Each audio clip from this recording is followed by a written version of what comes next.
Hey, everybody. Thanks for stopping by. It's JW Sims here. I forgot my last name for a second there. How y'all doing on this fine Wednesday night? Welcome to the Comic Book Geek Podcast. Like I said, I am James JW Sims, and we have our co-hosts with us tonight. We have Demon Phil is here, What's happening? and Specs is with us Yo, for hopefully longer than he was last week. yeah, I was here. I was here in spirit though. Yeah, you were in the chat, so you were technically here. And Jonathan will be joining us. He's trying to get all pretty for everybody, and we'll see how well that works. But so this has been like a kind of crazy week. I don't know, like with the holiday being Monday, it always screws me up. Like I was thinking today was Tuesday all day. It's not Tuesday. What? I know. It was an extra day for Monday. That's what happened. Yeah, well, that's what happened. Yeah, because Monday I kept thinking it was Sunday, so I'm like watching, find out what's on TV. I was like, why is this on Sunday? And I was like, oh wait, it's a weekday. So anything exciting go on with you guys, or read anything newsworthy this week? No, no. Well, I read. I read everything. I mean, the majority of stuff you're supposed to, but nothing too. Nothing. No, newsworthy, but newsworthy, but no, Ms. Marvel. You know, that was kind of mixed feelings with that, but other than that, I don't know. Thor debuts tomorrow days. night. Tomorrow night, actually. Apparently already came out because it's a lot of reviews on it right now. Yeah, well, that's they get those advanced copies and stuff. Yeah. But I'll be going seeing it Monday because the theater by my house has this special deals on Mondays where you can see movies for $5. So I will be there right and early in the lunchtime, so I could have the theater to myself because we live in a little town anyways. So and it's a college town, and all the college kids aren't here, so I'll be the only one probably in the theater at 11:30 in the morning. Well, I don't know what school starts for y'all, but it starts back here in 3 weeks, so it'll be soon. But yeah. So it's a summer's always nice and quiet here. There's nothing going on, but once the kids get back, and then it's a little crazy. Then there was something else. Oh, the Namor thing. Did you see that they released this leaked picture of what Namor's supposed to look like in the Black Panther movie? Yeah, his armor, his Aztec armor, and the mustache, whatever that other one was, and the mustache. That was crazy. I thought it looked. I don't know if any of you watch wrestling, but EC3. It gave me like it was EC3 playing Namor. He's the little goatee and the mustache. So I don't know who that actor is. They show Ironheart's suit too. Oh, I didn't see that one. Yeah, to me it looked like Ultron suit. Yes. Yeah. Oh wow. Then I don't know the setting of the movie either, but I saw a YouTuber. He was tying it all together, so it probably took place before Endgame. Then what? How are they going to explain? Oh, because he went on the snap, right? Well, no, because maybe not. But it's a little scene was Captain Marvel talking, and they said, "What about the tremors in the it's going on?" And it was like, "Oh, don't worry about that. It's in the ocean. Don't worry about that." Yeah, that was during that was in Endgame, not Endgame. That was in that's Endgame. I thought it was the other one when they were in. No, that was remember it was long hair Captain Marvel. Okay. Oh yeah. I remember that now. Apparently, whatever god he's dressed as in his armor, that's supposed to be like the god of like tremors and other kind of stuff. So they're trying to tie it all together. Yeah, who knows? We'll see how that goes. And obviously, the big thing this week was the past couple of weeks was Stranger Things. Yeah. It's like I still gotta watch that, man. I really got to sit there and binge that, man. Like me and my fiance, we got into like not even halfway through season 1, just like. But everybody say if you get past season 2, it's good to go. But season 1 is good, but then season 2 is pretty rough. And then after that, season 1 was the low budget version of it because that was exactly the setup. And then they got some money behind them on season 2 because they had such a huge following, and Netflix numbers went way up.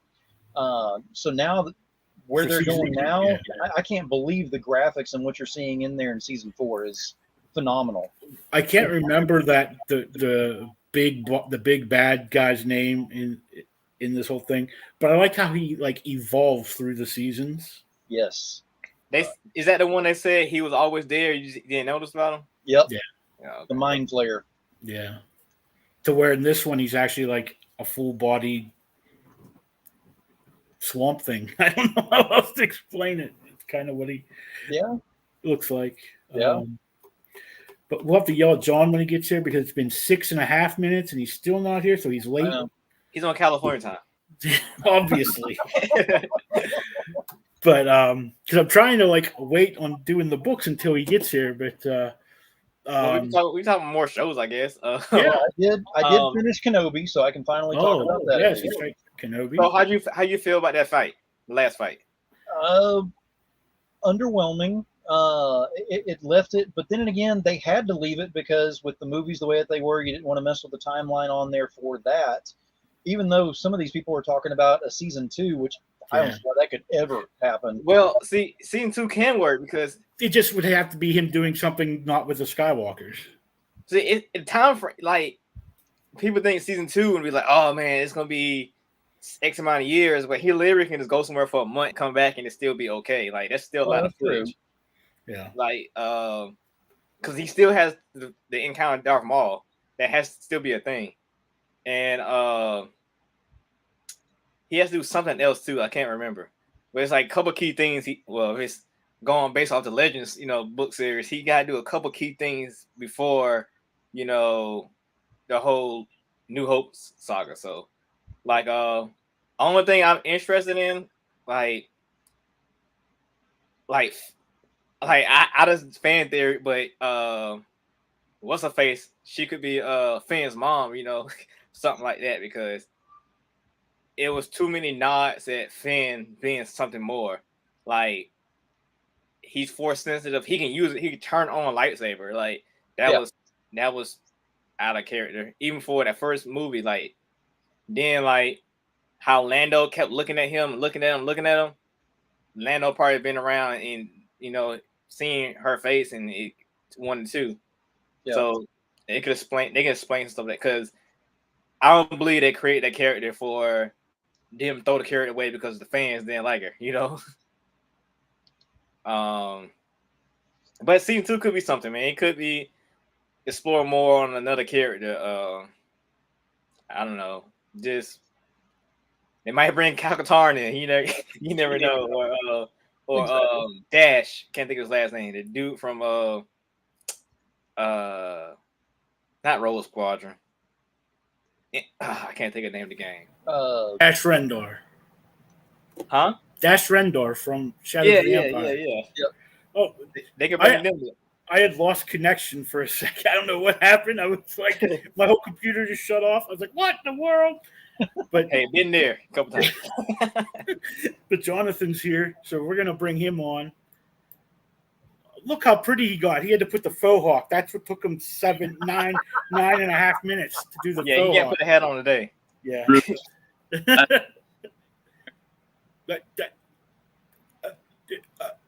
What is with you? You live in California. You think you'd have better internet than us out in the boonies? Yeah, they should have like 7G out there.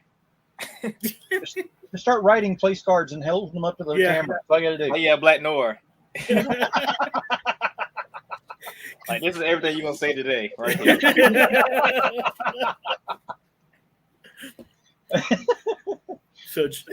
So John is mute today, I guess.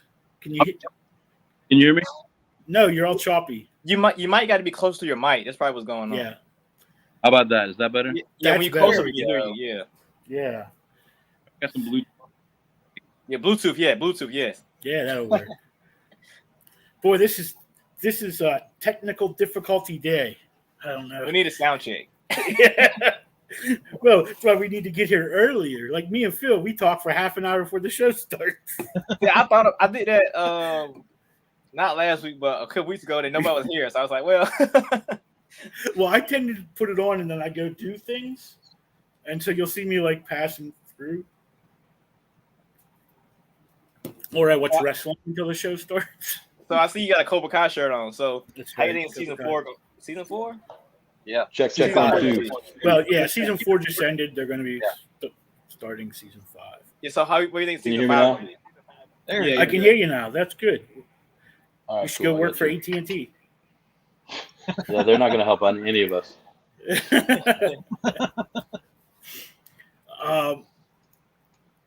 It's just, the show is. It started off good for me. I don't know. I think it's kind of gone a different direction than after that first season. Well, the first two, because they weren't Netflix shows then, it was YouTube TV. Yeah. And it's kind of changed, and it's become a lot of fan service. And it's like, Well, we're trying to is it bring fan- back everybody who's in any of the movies. Like, Is I'm it- waiting to is see it fan them. service though, or just like, oh, we It got is. all this material that nobody ever used. We just expanded on it, you know? We're Like, just bringing back people for the heck of it, like just the sake of bringing them back. I want to see when they're going to bring in Jaden Smith. No. We want what's her face for Next the Karate Kid. $1 Million Baby. Yeah, Where's but I that? think she became too big of a star to come back and do the Karate Kid. I mean, if Ralph Macchio asked nicely, Yeah, maybe. I feel like anything's You know, possible. I don't know. Netflix pays pretty good, so I just think Ralph Macchio should have stuck to being a Marvel editor. Oh, I didn't know that. Never mind. Me and Phil were the only ones that got it. We're old. Ralph Macchio, not that Ralph Macchio, a different Ralph Macchio. Yeah.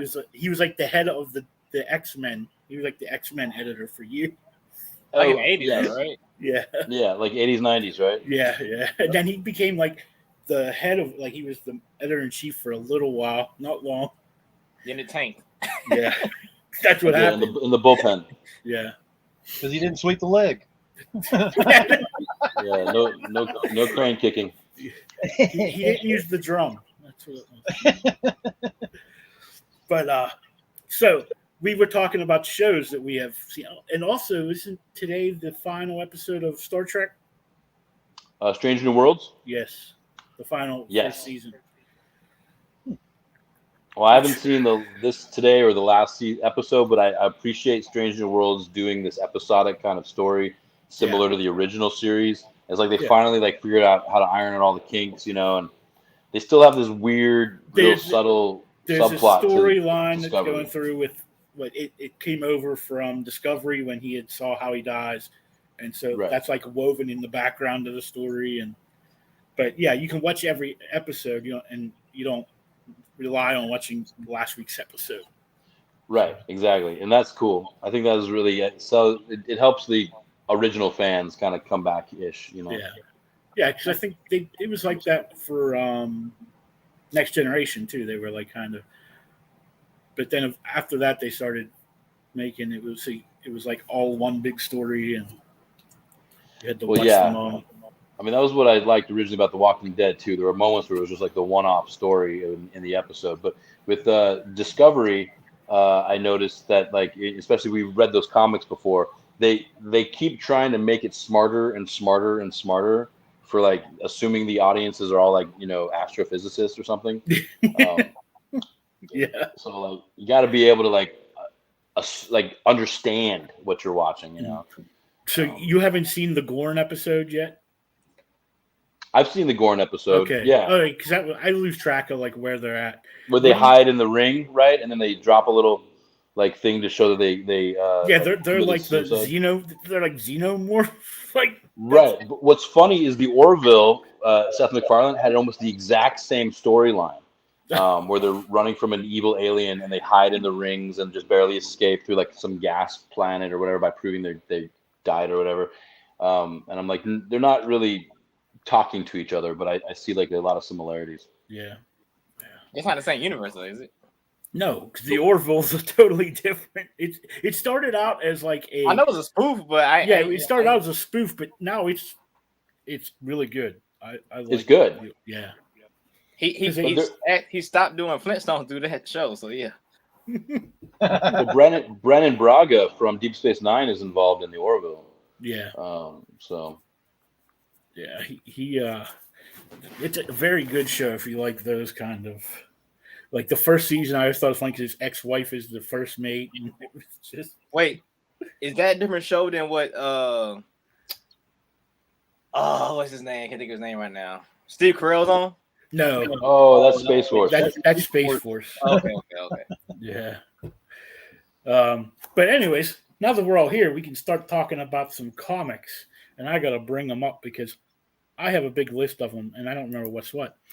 And my computer's going to go slow for some reason today. Come on. Yeah, I just barely finished the Midnight Suns before we started. Oh, you actually read all? I had to skim like the last book. But I looked at that and I was like, yeah, Spartan Notes. Yeah. I've read it in 1993, so I didn't feel like I needed to read it again. I just went. Well, I also read it when I transferred it to a PDF. So I liked how you open up the pages when it becomes like a double. Yeah. Like that was really cool. Oh, let me see. Where's my file? Oh, there it is. All right. So I think the first book we had, we'll do the group books first. So I guess the first one is Public Domain. And I don't have that brought up yet because I don't know why I was running around. But anyways, Public Domain is from Chip Zdarsky. I actually have it here, wherever I put it, because I just had it when I was talking to. Yeah, I actually have this book, so we can. There goes Specs. He's specking out. But Public Domain by Chip Zdarsky. He writes and draws. He must do everything because the only other credit in it is his editor. So I assume he must do all of it. And it's a book about I guess it's a commentary on the comic book movie industry. That's the best way to explain it. Where a former artist doesn't get along with his co-creator of this character called Eminent Domain or Domain. I'm sorry, and they've made a bunch of movies about him throughout the years. And there's Specs. We don't know if it's the real one or the clone, but we're going to add him back to the show. It must be the real one because he's in the same spot. But so they make this movie, and like they don't want anything really to do with the artist. Like nobody really wants, and it deals with that, and then his family and his how they're dealing with. They think that he should be more recognized because he's more of the creator than the writer, and so it's a interesting take. I said Chip Zdarsky somebody must have really pissed him off in the industry. Yeah, he sounds like he's projecting. It did sound pretty. That story was pretty personal. I was like, yeah, I'm interested to see where it goes, like especially with the end. One thing I told Phil about it because I did get it in print. This book, like they must have said, paper's really expensive now, so we're not going to waste any pages. There is no ads. Like, usually in image books at the end, they like put some ads in for other books. No, this is the back inside cover, and that's the back of the front cover. The story, yes. It uses every page in the book is comic book pages. There's nothing else in it. So that's an unusual thing to see in this day and age, especially, it's from Image. So, you figure they're going to put at least some of their own ad space in it. So, but they did. Well, maybe they're making like an industry-wide industrial video of sorts, but through a comic book. Like this is how we're looking at dealing with Public Domain and Eminent, all that. Yeah, so I'm sure the name has something to do with all of it too, being domain and Eminent Domain, Public Domain. I'm sure there's, some hidden. It's really funny to a real niche group of people. I'm sure like they love it. Like this like small group of people who just do notary work usually. I'm guessing. I don't know. Well, and what was the synopsis of the book? Did you say that already? Oh well, I just gave you mine. I'll bring it up real quick. Because I wonder, will it take a turn? Like, will it have a little bit extra stuff in it? Because Because I feel like from them keep hinting that, oh, I drew y'all in the book. I feel like it was a little bit more to it, you know. Yeah.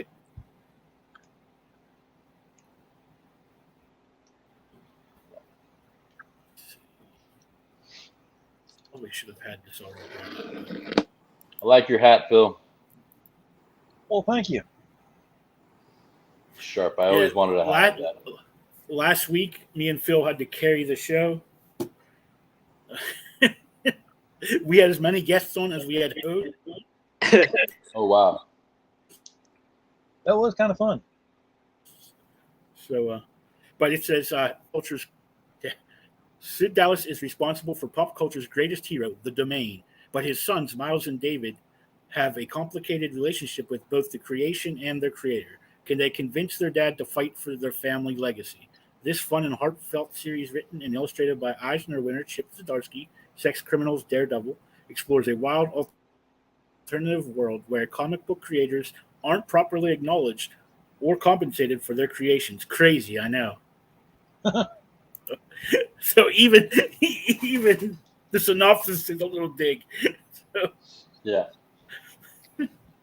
Well, I mean, it's not only, like I want to point out, it's not just negativity on there towards whatever pissed him off in the industry or whatever, but it's the struggles behind, what you don't see. But whenever you see a comic in the stores and everything, there's always a story behind there, and this is kind of that comic that goes, okay, there's stuff that's happening out there. There's comics turning into, series, or a series turning into, on Netflix, for an actual live action, or even a, animated or something, or going to a live action movie. But there's always a story behind it.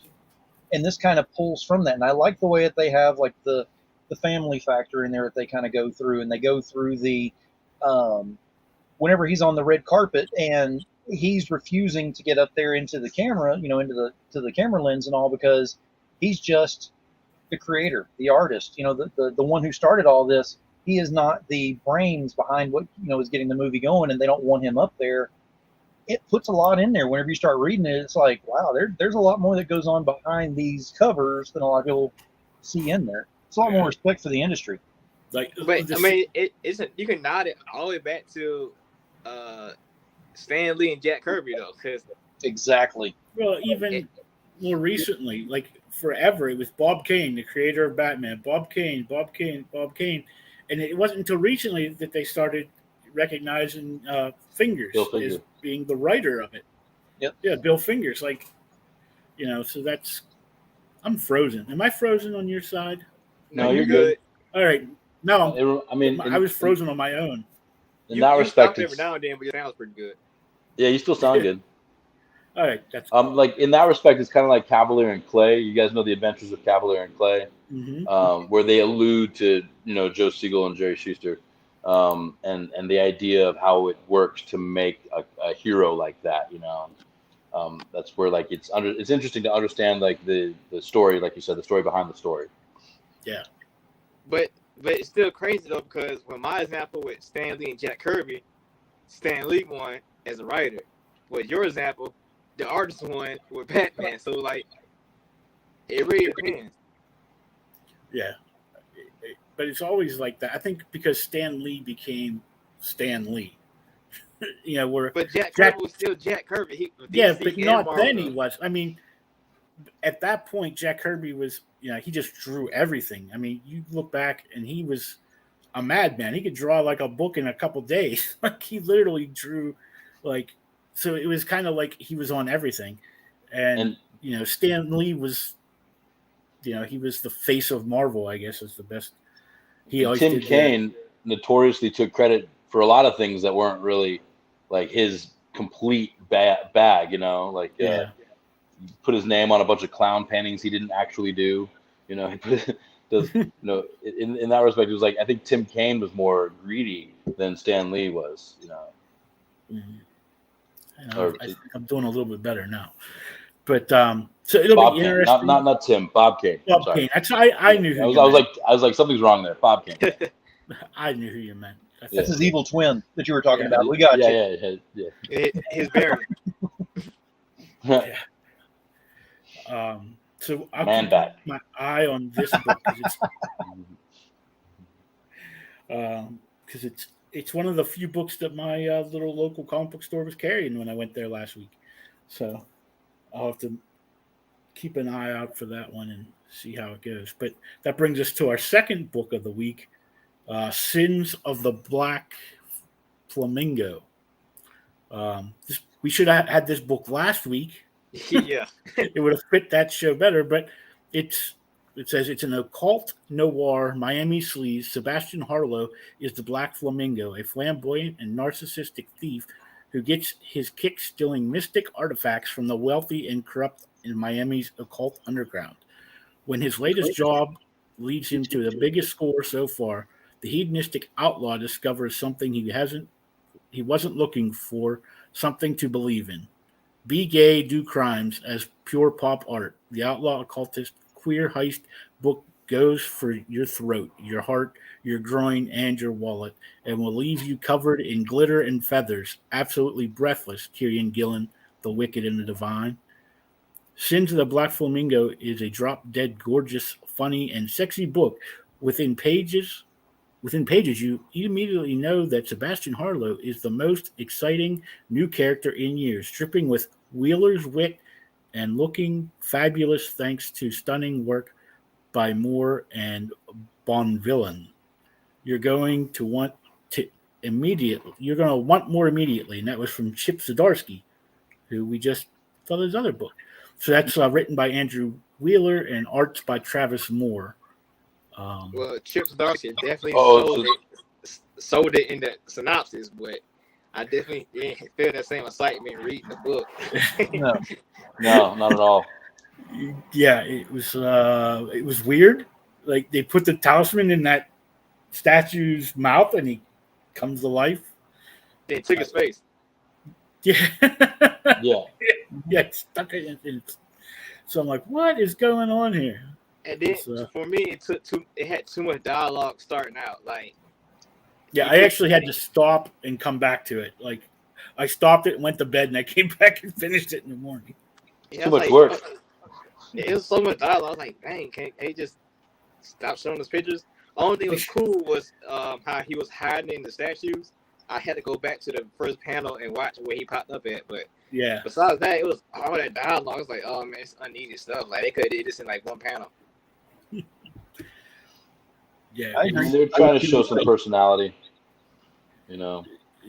and vary it up a bit from what other versions of this is out there. So, It's literally a Catwoman or a Black Cat book. Black Cat, yeah, Yeah. like a more flamboyant kind of thing. But, Well, and he nailed the flamboyant. That was definitely in there. So you see that, and he was able to conquer, that part of the synopsis on there. But some of the other stuff where it was the action packed or the noir or something like that, I just didn't feel it. It was just kind of going, I'm getting a story on here. I see a snippet of something going on, but I'm really not getting the feel. And like you said, the whole reading the dialogue takes you away from it. Like you see the flamboyancy and you're like, okay, cool, we're going into a heist. Then they go through this whole War and Peace dissertation on what they're doing, talking about it, and it's like, isn't there time we got to do this? I mean, there's time before people show up with guns. Yeah. So Yeah. it just didn't fly. Then I felt more interested in his sidekick more than him. Yes. Yeah. Just about the little thing, he was like, just do a distraction, and she do the summoning spells. And what she was saying, I'm like, oh, that's funny. Like, I was more like, okay, I want to know this person's backstory versus his. I was like, he's just a cookie cutter character, basically. Yeah. Exactly. And I just it want to go definitely on needed an editor. Exactly. I just want to go on the record as saying after reading this, I had no feathers on me. So that synopsis was a little incorrect on that one. I just And no glitter? No He glitter. didn't say that. Well, I can neither confirm nor deny said subject. So move on to the next one. Yeah. So that How's the next book? That's a big no for us. Yeah, I think that was the first time none of us liked a book. What was the other book that I did? Oh, The Variants, I think. Was that the one? Yes. This book I was excited for because I wanted to get into more Jessica Jones books for a story I'm writing, and this kind of put me in perspective. I'm gonna read us the thing here in a second, as soon as I can bring it up. If my computer cooperates with me. I usually have all these windows open already, but for some reason today I don't. And this Why is are you looking? This is a 5-issue miniseries, and it's from Gail Simone, and the art's by Phil Noto. We pronounce his name. It says, what would it really be like to meet an alternate version of yourself, another you who made different choices and lived a completely different life as a result? That's the question facing Jessica Jones, as what seemed like a routine investigation instead has her encountering other incarnations of herself from across the multiverse. Can Jessica get along with herself? Will she want to kill her other selves? And will seeing the lives she could have led drive her into self-destructive spiral? This is what happens when you meet the variants. It's a good synopsis. And Yeah. as far as Jessica Jones is concerned, she's like the ultimate introvert. So going into there saying, is she going to kill her own, version of herself or whatever, the odds are pretty high on that, just simply because she doesn't like people in general, much less herself.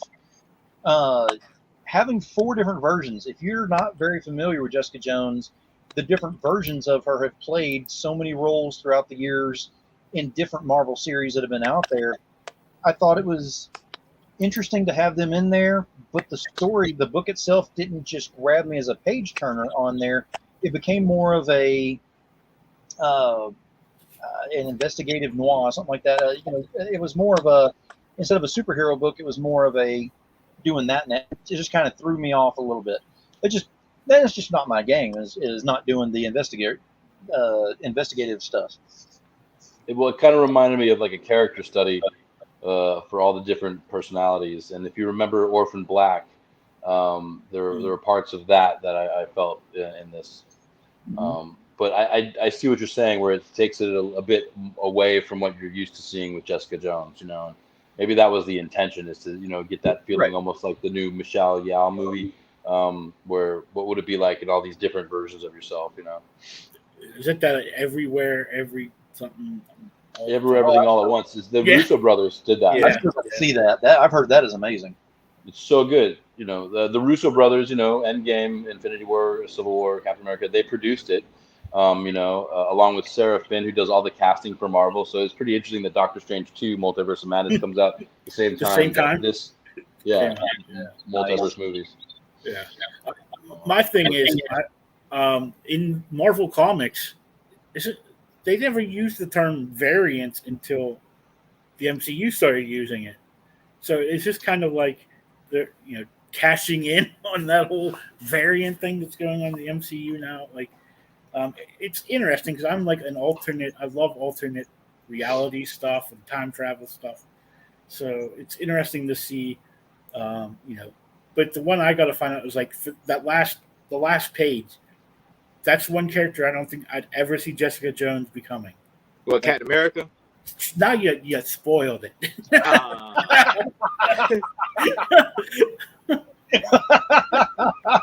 If they've gotten this far, it's okay. Yeah. So I'm like, what? That makes no sense. Like, at least Captain Carter, or she at least made sense. That's what I thought it was at first. Till the little title came up, and I was like, oh. Yeah. Yeah. I would much rather see Jessica Jones go through like a Weapon X program, than do the Captain America thing. Like I see her as strong enough to take the adamantium. Yeah. I mean, I really see the Iron Fist in that though. Yeah.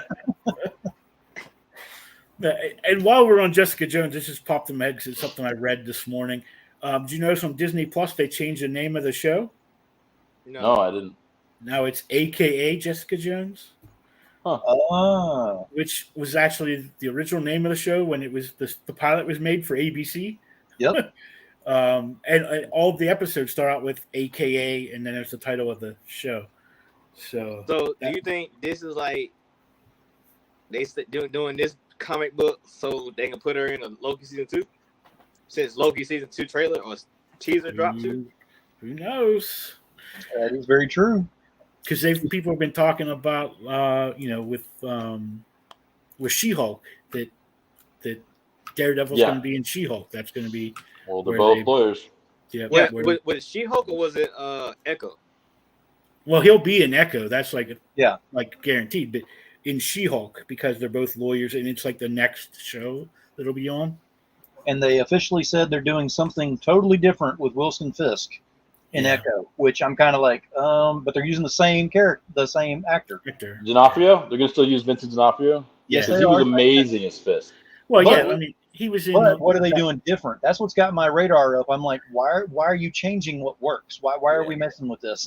Well, what is different? What is considered different though? Like exactly. That's what I'm kind of concerned about. I have heard this rumor that the Netflix stuff is going to be in variant stuff, like the ones in the MCU aren't the ones from the Netflix shows. So is that why Daredevil in the Spider-Man world isn't technically Daredevil and the rest of like MCU is what you're claiming? Yeah, Matt Murdock. Gotcha. Yeah, because but it's going to be like a lot of that stuff is the same, so they don't have to go back and fix it. But like one of the things is in the Netflix shows they killed off Urwich or what's his name, the newspaper guy, Bob. Oh yes, Ulrich, yeah.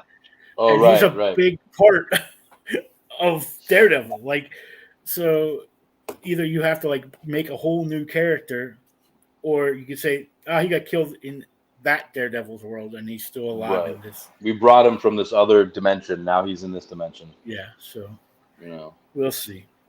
I mean, does that mean that Sony owns the Defenders? Is that what I'm getting at? No, the Defenders. That's on Marvel has all that. Like it's on Netflix, on what's it called now? So Disney Plus. Disney Plus. Didn't the girl die too? No, because she was on Punisher. She's been on like all the in the comic books she does. She gets murdered. But so we'll have to see how they. It's been so long, I can't remember.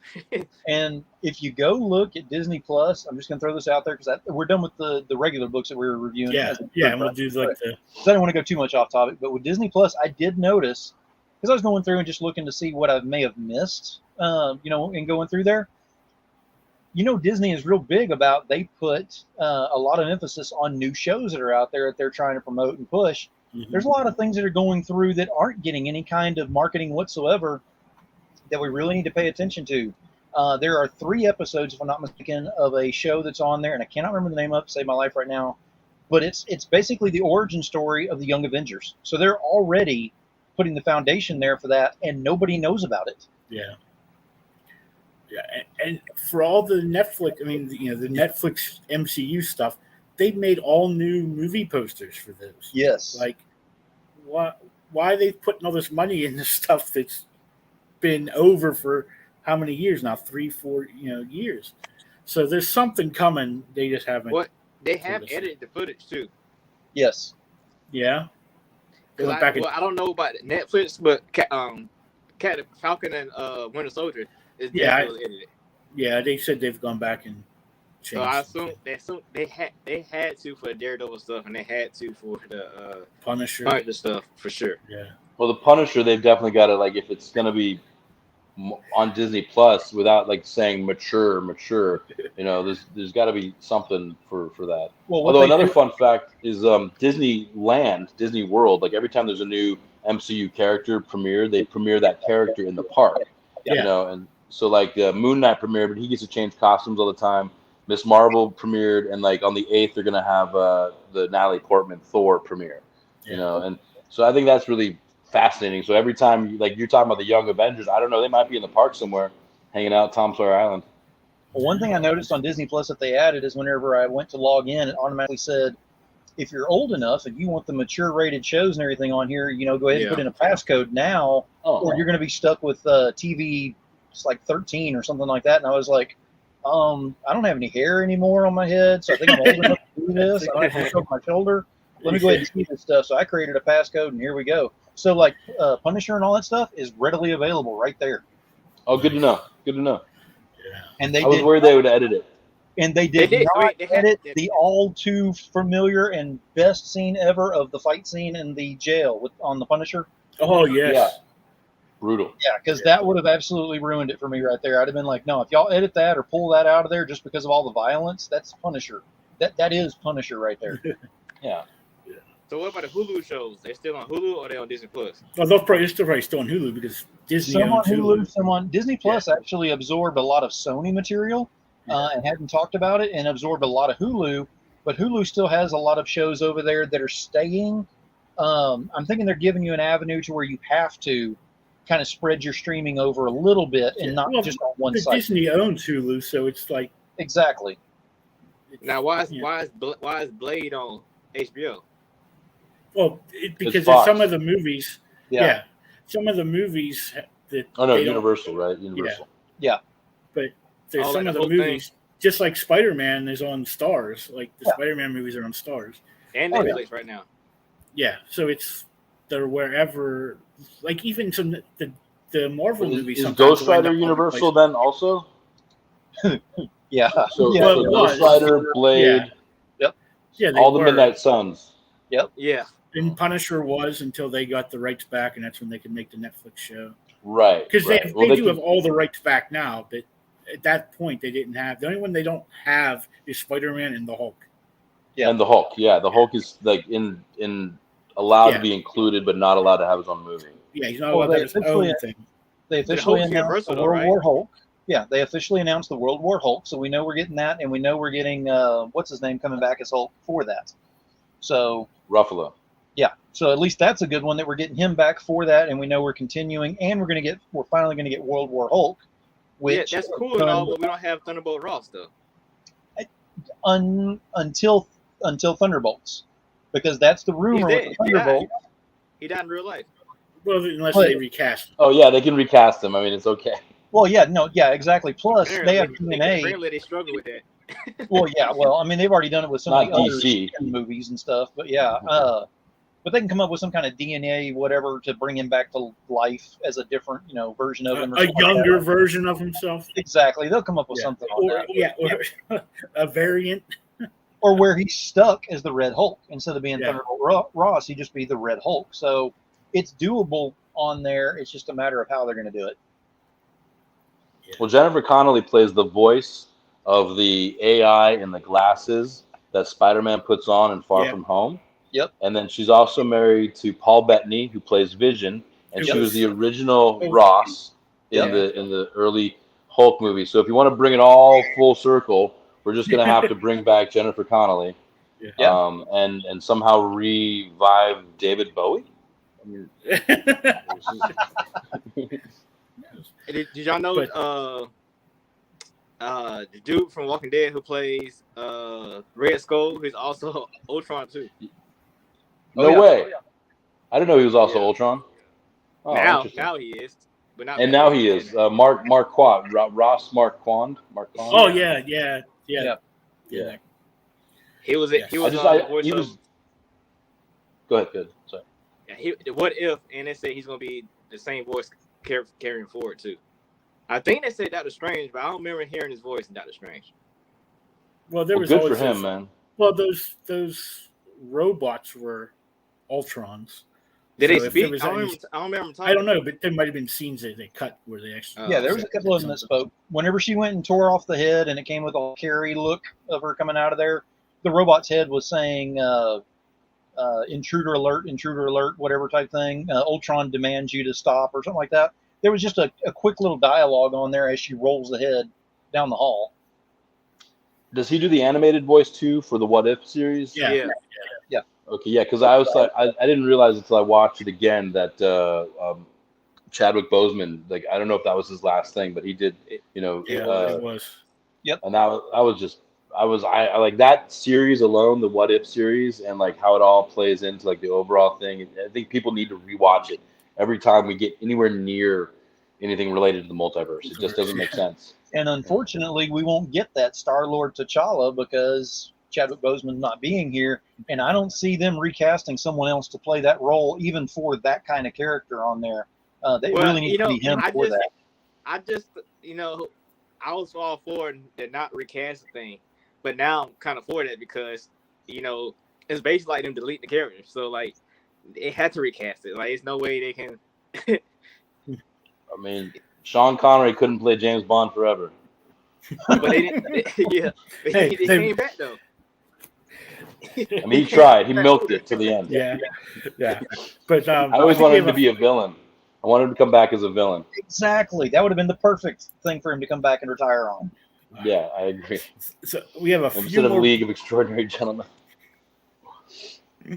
We have a few more books to get through. Trying to think of where we are. These are all the books you guys chose. So I guess we'll start with Phil. What books did you read, Phil, or did you pick this week? I had mentioned the vampire books, so I read both of those that were on there. There was the DC Vampires Killers. I believe it's a one shot. I don't think it's got any more on that. I think it's just one. Because it's part of. They did a storyline DC versus vampires.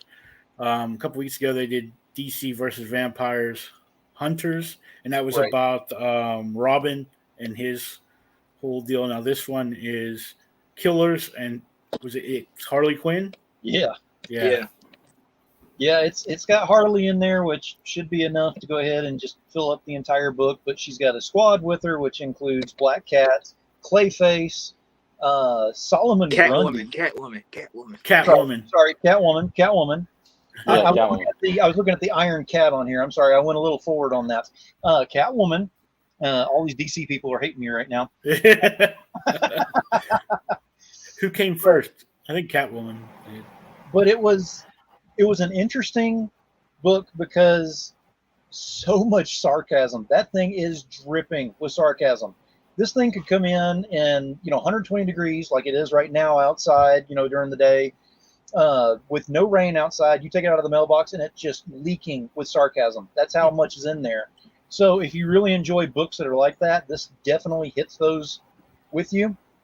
If you like Harley Quinn at all, this definitely will hit that because it's not oversaturated with her. It's not a Harley Quinn only book, which I really liked. It's about, it's got story with some of the others in there, but the focus on what happens with Solomon Grundy, what happens with Clayface, man, that's a poor thing to happen to that guy. Man. What a crappy way to go. Yes, I said it. But I ain't like that part though, because you can't kill both of them. Right, but the way that how did it happen? Like you can't kill both of them.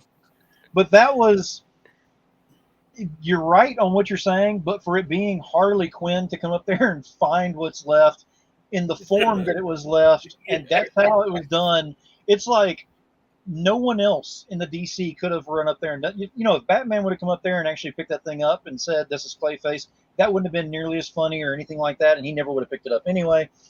He probably would have had Robin do it or whatever. But it was funny. The whole thing was just a funny book. I had a lot of fun with it. Everybody knows I'm not a huge DC fan, but this one caught me quite a bit. So I'd definitely give this one a thumbs up. The other book that I had was Vampiverse, the Vamp. Yeah. Not entirely impressed. It took a turn. I don't know exactly how else to explain it. It went to a whole different storyline, which is fine. But the fact that it went to a different storyline and the way that it was going through, her cohort is a orangutan for the most part I could tell on there. The villain was actually kind of cool. Didn't go into a lot of origin on there, but they also had where it was actually coming from, I believe, Vampirella 12 or something like that is where it came from, is what it said. So I don't have a lot of story base on this, and maybe that's why it didn't hit me as hard as I thought it was going to. But that was my feelings on this one. Well, I like the Yetis. Yeah, no kidding. Those were interesting to have as characters. And it was a clear Carmen Sandiego vibe going on. That's what I thought the whole time I was reading. I was like, she was Carmen Sandiego. Yes. The whole time. But I was trying to figure out, like, if it was like cutting the different, like, parts, or it just seemed like it was not edited well. I don't know if that's Right. because I got lost in it for a while, and I'm like, is this happening now, or is it like? Because I'm trying to see, are they going to show us how she? Because she didn't seem like she was a vampire at the one point, and then Right. she was, and it was like, did I miss something here? Like, when did? They probably didn't. They probably didn't edit it right. The art probably didn't agree with the script. It is. Yeah, it was. Or they're expecting everybody to have gone through the Vampirella series because, like it alluded to Vampirella 12. So, if you've gone through the entire thing and you've gone to the spinoff for this one, now you understand what's going on. But I didn't. So, but the other one I wanted to say really fast in reference to the DC versus vampires thing. Marvel versus zombies. Illusions aside, right? I liked all the inside baseball for this book. Like, Solomon says, "What day?" They go, "What day is it?" He goes, "Monday." And if you're aware, you're like, I would not be in his path right now. And then like the idea of like Clayface being like the gingerbread man from Shrek for a second, it really made me laugh so hard because I had never seen him. Like, oh, eat him, and he's like, I don't eat people. Like, so there's these things as like a Batman fan. And then like the whole like left field twist with Catwoman really allowed it to be something where I actually had some sort of sympathy for their relationship, and for the whole premise of like, where this could go sideways, I think vampires is a more interesting take than doing the zombies, because that's been done to death. So if they decided to go that direction, they could have picked any one of those fun places to go. Eventually, you're going to see DC versus dragons, DC versus werewolves. Well, they did vampires, so it's Morbin time. They did vampires because it's Morbin time. They trying to cash in on that. Oh yeah, that's Morbius true. movie, yeah. Yeah, more. Yeah. But they right before that they did the DC zombies thing. Yeah. Remember? But that was after Marvel, right. though. I know. Yeah, but after Marvel, I mean, I didn't really pay attention to that. Yeah. I mean, Batman's always had. Did you see Batman versus Dracula? Like when that came out in the 90s? Oh, Red Rain. Yeah, and Red. it was a really well done story. Yeah. I miss those Elseworld books. Those were always good. Yeah, the classic. But what book did you read this week, Specs? Did you have? So I didn't read. I read the stuff we supposed to read, but the only one I picked was Iron Cat. But I thought going into that, I thought I had to read the other Black Cat books that came out recently. But this was great because it alluded to that stuff and told you what happened, so you didn't have to go back and read it. But if you did, it gave you a little smart note for it. Yeah. Then I'm not familiar with the cat. Well, I am, but not really. I don't know. Was that a new origin they tried to put in there or not? Yeah, and that was pretty dope too. So I've never followed Iron Man a whole lot, but the only thing I know, just because he's getting married to Felicia Hardy. No, I thought it was Mary Jane. But she's not Black Cat.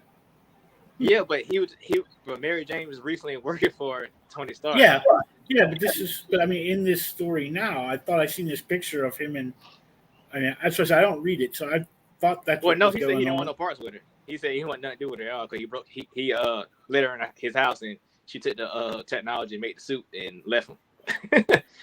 All right. That's why he turned the sprinklers on her. Yeah, that was great. That was such a great moment. But I think it's still crazy though, like how he's involved with Mary Jane and Black Cat when it's supposed to be Spider-Man. But a couple years ago, the Spider-Man writer made Spider-Man Iron Man with the whole Spider Incorporated, all that stuff, whatever it's called. So now it's flip flop.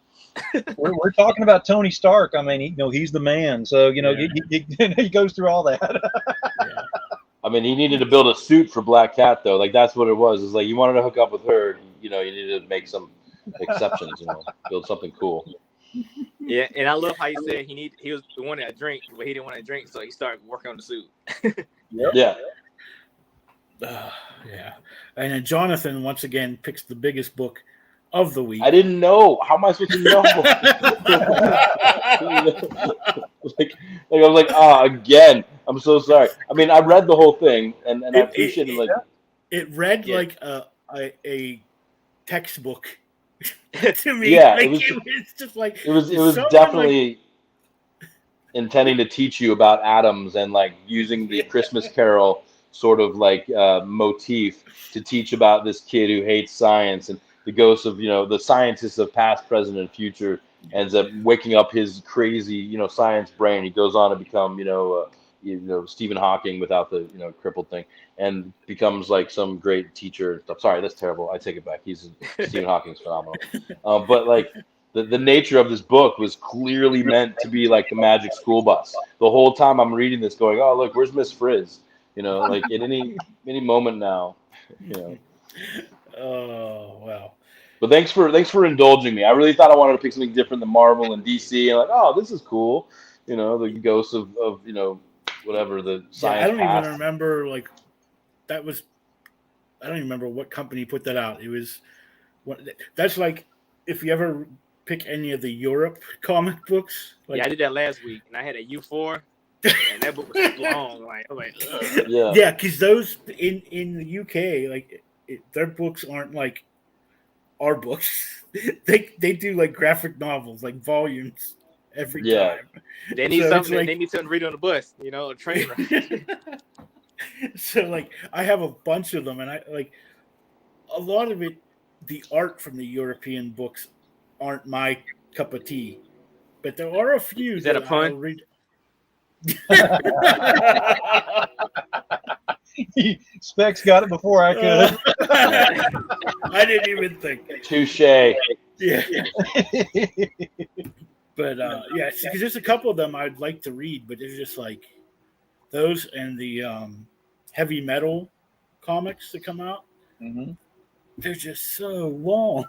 Like, but it's a slog. It's definitely a slog. Yeah, but we have a guest who's waiting to come on. We've had him in the back room for quite a while. So we're gonna bring on D-Nick. He has a not my brain just fried, but he has does music. He does comic books called the Microphone Misfits. He's actually going to be appearing at Fan Expo Chicago this weekend, starting tomorrow, I guess it is. But we're going to bring him on right now. If I can get it. There we go. Are we here? Check. There we are. Hey. Sorry about keeping you so long. Some of these guys have, they don't know how to shut up. They just talk. It's all good. Man. I want to correct you on something. Right. The book is called Escape from Babylon. Oh. We are the Microphone Misfits. I'm D-Nick, the Microphone Misfit. Like my crew, my music group is the Microphone Misfits. Oh, thank you for informing me. It's all good. Yeah. So tell us a little bit about this. I mean, because you are a musician, plus you also have comics, and it looks like you incorporate them together. Yeah. Would you want me to tell you about the group or the comic? Everything, whatever. Okay, so the Microphone Misfits were all elemental hip hop crew. That means all elemental meaning we do every element of hip hop: breakdancing, DJing, MCing, and graffiti art, as well as, of course, MCing. And so that's us. We're as a group, as a music group. The book is it's an action adventure satire that takes the conspiracy theories about the music business and puts it in a literal context. So, point of reference, I guess you would say, Mad Max meets the A-Team meets the Monkees. The Monkees. And then, yeah, that's the mashup of the Escape from Babylon series. And so all of our music comes inside of a comic book. 28 pages of non-stop funky boom bap superhero Rastafari hip hop action. Say that 5 times fast. I dig it. You're going to be at Fan Expo Chicago tomorrow. Are you from the Chicago area? Yeah, I grew up in Flint, Michigan. Me and my DJ Mel L. Shout out to the rest of the group. I grew up in Flint, Michigan, as well as Mel, and the Ray of Light, Jet 9, Defects, and Ken Solo. They grew up out here in Chicago, and the group is based in Chicago. Like Chicago is home. I've been living in Chicago since 2003. So the group is based in Chicago, and we're Chicago artists, man. It's home. Nice. Specs is making us all sick. He's bouncing around. He's listening to music. He's getting into it. Because sometimes we get a clone Specs on the show. Maybe two of them on here. It looked like another one's getting ready to appear soon. Wait this What inspired the book, Excel?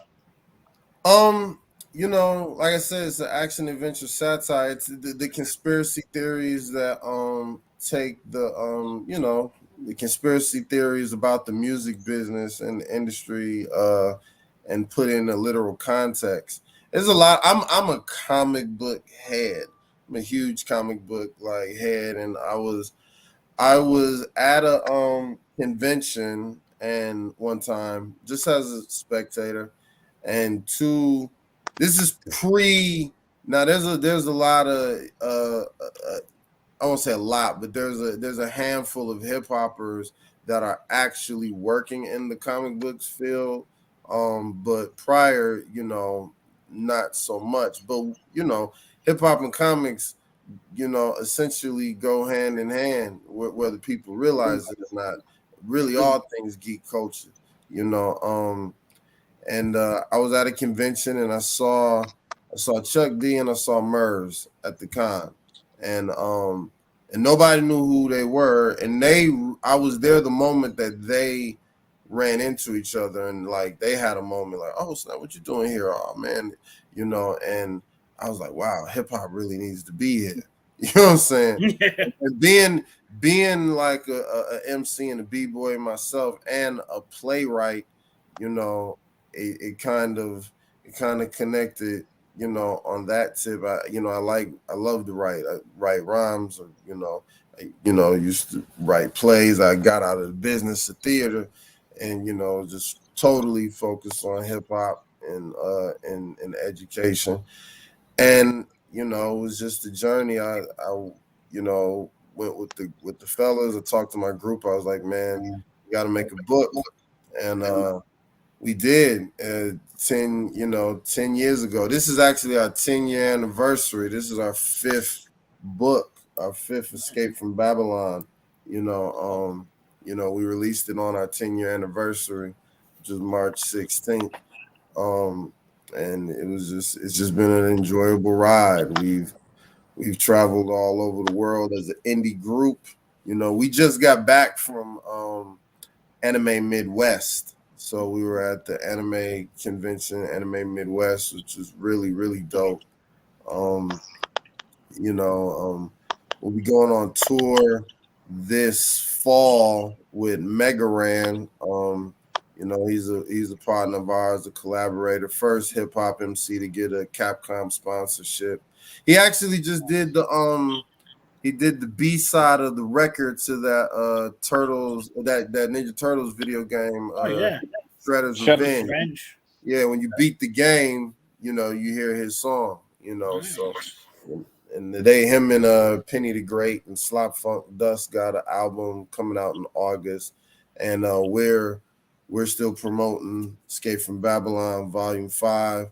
So we collaborated, and we're going on the road, taking the show on the road in the Midwest, and just doing a lot of spot dates, a lot of conventions this summer, and then back at it in the fall. Where are you based out of? Based out of Chicago. Chicago. Microphone Misfits based out of Chicago. Yeah, I heard you say Volume 5. So you got single issues in there, or you just do graphic novels? No, we got single issues.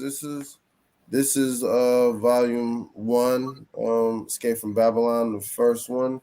Let me see. This is our set. We are thinking of doing not thinking. We are Omnibus. we're gonna do we're going to do a trade book. You know, put our entire discography, not just the Escape from Babylon albums, but the features and guest appearances and the Midwest Anime EP. We're gonna put our whole discography up to that point Nice. on the trade. Now, do you do crowdfunding for these, or is it kind of you just do them and then just sell them at shows? And We don't do any crowdfunding. We saved up and we put it together and we do shows. Sometimes we take we take a concert on the chin and have it to the book, and we invest in ourselves, because if we don't, no one else will. That's right. And and it's always, as a musician and a writer, it's dope to just see it come to life, because it gets out of my hands, and then I have talented artists that work on it. Daryl Spicey, who's a legend in himself. He's done work for the Chicago Bulls. He did the original artwork for the Million Man March. He's done work for Steve Harvey. He's a phenomenal artist on the west side of Chicago and the Austin area. Shout out to Daryl Spicey. And then Damian Hampton, he's a phenomenal artist. He recently just got accepted and selected for the DC Comics Milestone Initiative. Oh, so nice. So salute to Damian Hampton. Those are my peoples. Yeah. Very cool. So I got to ask. First off, we've got Joseph Michael just coming here and said, "What's up, y'all?" Joseph, thank you for being here, and hope you're enjoying the show. And hit that share button and get some more people watching this, because we got D-Nick on here we're talking to. And I want to go ahead and ask. You said earlier that you're a comic head, which means you've got the background and the foundation in the business, which is great, because that shows the love and the passion in there. And of course, you've already mentioned about the music industry, and of course, love and passion there. So my question is, what is your inspiration? Like, what are some titles that you can think of going back to that have given you the inspiration to do what you do?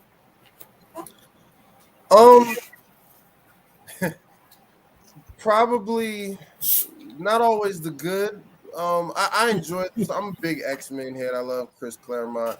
I'm a huge Stan Lee person. I mean, I got Stan Lee right behind me.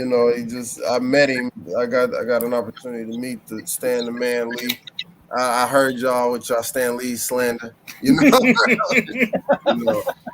Like, respect the writers. But honestly, I just as the original man, it's important for us to tell our stories and not always let our stories be told by other people. A lot of times, I really like, remember the first Secret Wars, the very first Secret Wars? Yep, I have all of them. Like, Rhodey, go back and read that book, and Rhodey's dialogue was mad cringe at times, because that was when he was Iron Man. Yep. And and it's just like, God, like, because especially that panel when they was working on the armor, and so he had his arm out, and it's he's a brother, you know what I'm saying? So his arm is out, and Reed Richards is working on it, and he's like, and he's Rhodey Iron Man. He's like, I bet you're surprised to see a black man in this armor. and then Reed Richards is just like, I knew it was a man, and that's all that matters. And it's like, oh my God. And there's I got my history. I know. It was one that was so atrocious. It's hilarious. It was a Heroes for Hire. No, it was a Luke Cage book. And like, forget the number. Forget the number of this Luke Cage, this Power Man book. But it was Luke Cage. I got duped into doing something for Dr. Doom. Dr. Doom owed that brother $400. Oh You yeah, know, I seen that. I know that issue. you know, yeah, and they had this man break into the Fantastic Four headquarters to steal a jet and get into the fight with the FF.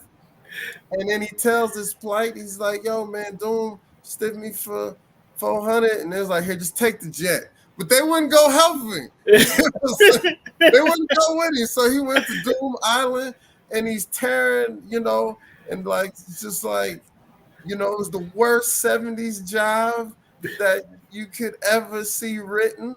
You know what I'm saying? And, it's just like, they said that there was some, crazy black man tearing things up on Doom Island. And I knew it had to be you, Luke Cage. And it's just like, oh my God. And I remember him being like, what did he say? He was like, where's my money, honey? Like, oh man. And so it's just like, all right, we got to tell our own stories, yo. Yeah. We gotta tell our own stories, man. And Yeah. and it's just so keep it fun, and the music fuels it. It's a good as an indie artist, we do well. Like, obviously, to get 5 books, we do all right as indie artists.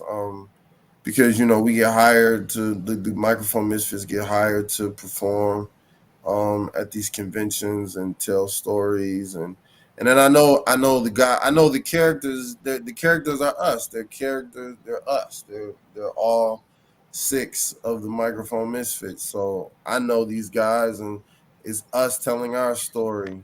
And the beauty about comics is, I have an unlimited budget. I could have a big giant, space, whatever. I remember when we did volume 4, this book featured Mega Ran,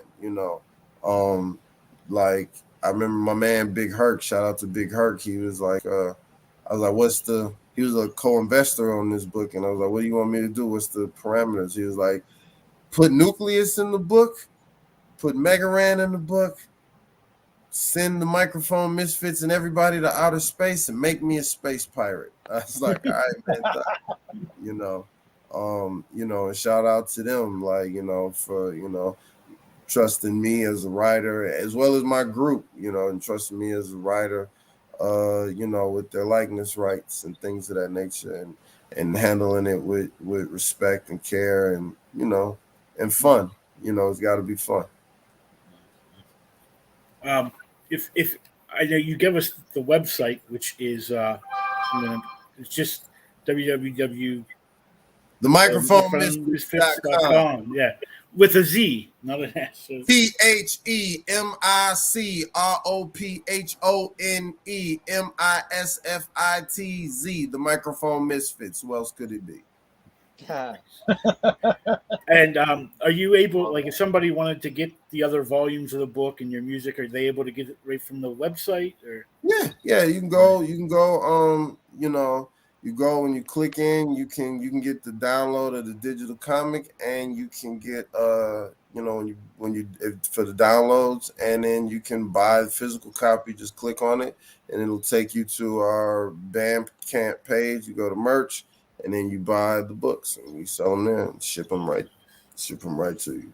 Yeah, I was looking at it, and I like the Chicago shirt that you have. Oh yeah. That was nice. I was like, I might have to get that later. Like, yeah. I like that. You don't like the original? You don't like the standard logo? Yeah, I mean, feel more comfortable in the Chicago style design. I just thought it just caught my eye when I was going through there. No, that's a good seller. We got to re-up on those, man. We've been doing a lot of cons since the world got off punishment. So What's your goal? What's the impact you're trying to make with your work here? Man, I'm just trying to. I try to consolidate like my dreams and fantasies. I got a lot of them. You know, one is to make sure that my crew, my brothers, are, you know, are well represented and have something that they can pass down and, you know, really add to their and my legacy. Like, you know, like I said, the Microphone Misfits, we're a family. We're not no put together group. You know what I'm saying? You know, there's times we've lived together. We fought with each other. You know, those was my brothers. You know, 10 years as a group. You know, that's tough. It's not many that have made it 10 years. You know, friends and relatives, and we've made it 10 years as a group. So it's just a blessing. Like, you know, I'm in more photos with them dudes than anybody. We've traveled the world together. You know, so really just right now I'm really focused on our legacy and leaving a powerful, positive legacy. And just something tangible. You know, the business is like a video game, man. Like, especially in music, it's like a video game. You just clear level, and if you're lucky, you get a cheat code and you get to skip to the end.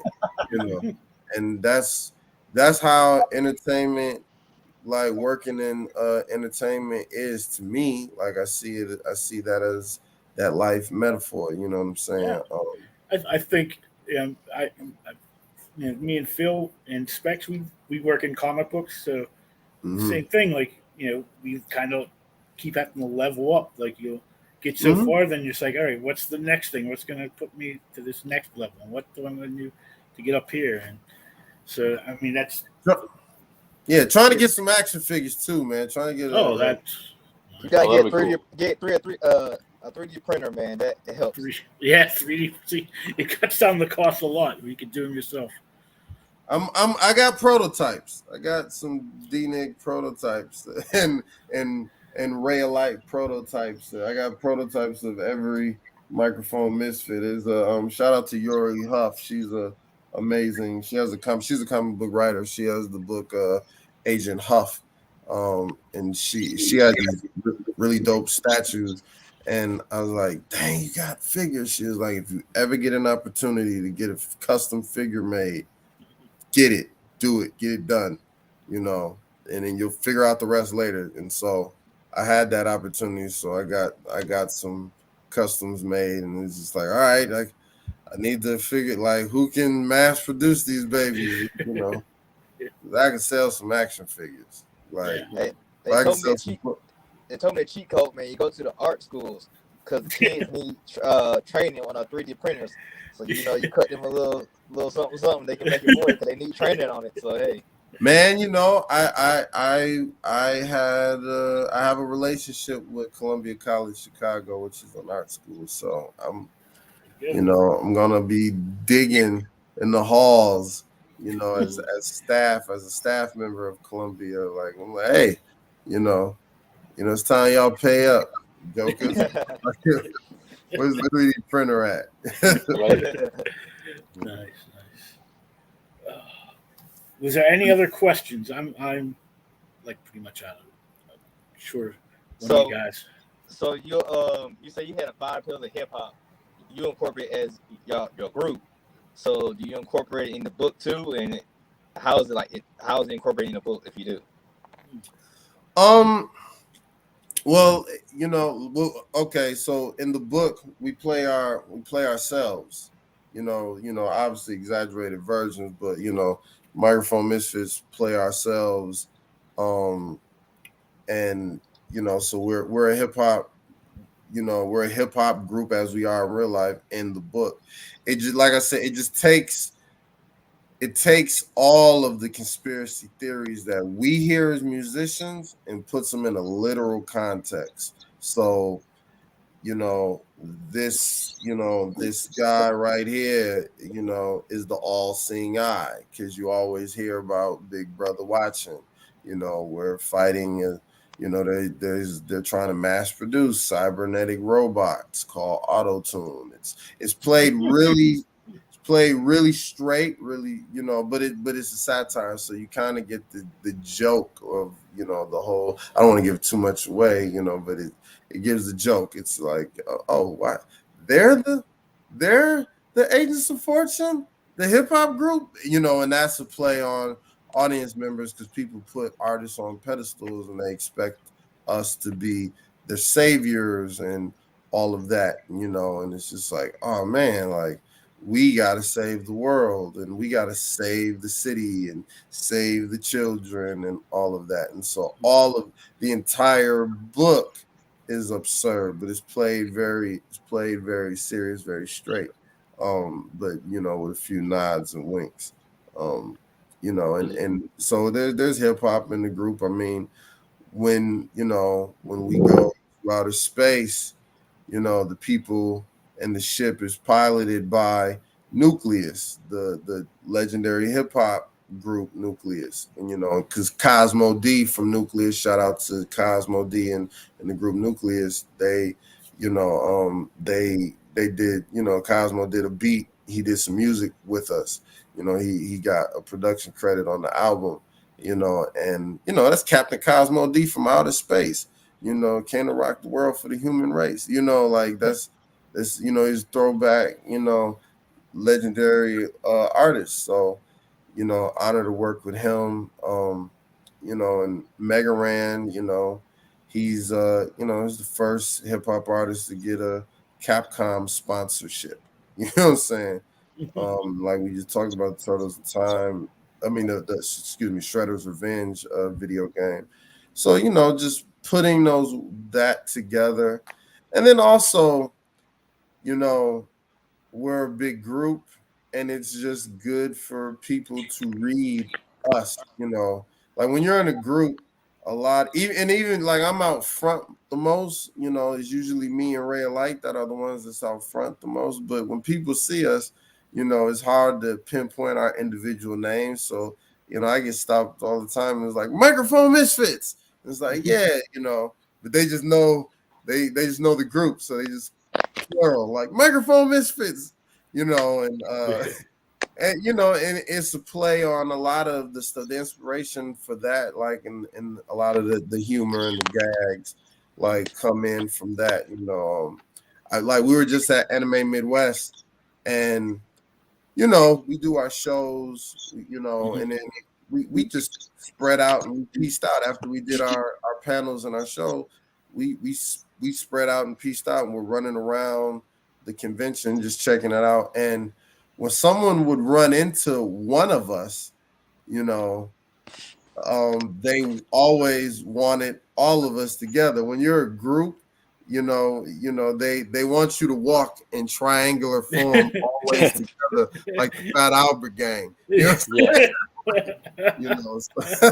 So so things of that nature, we have fun with that, I felt like a prophet, and we did this, in this book we make fun of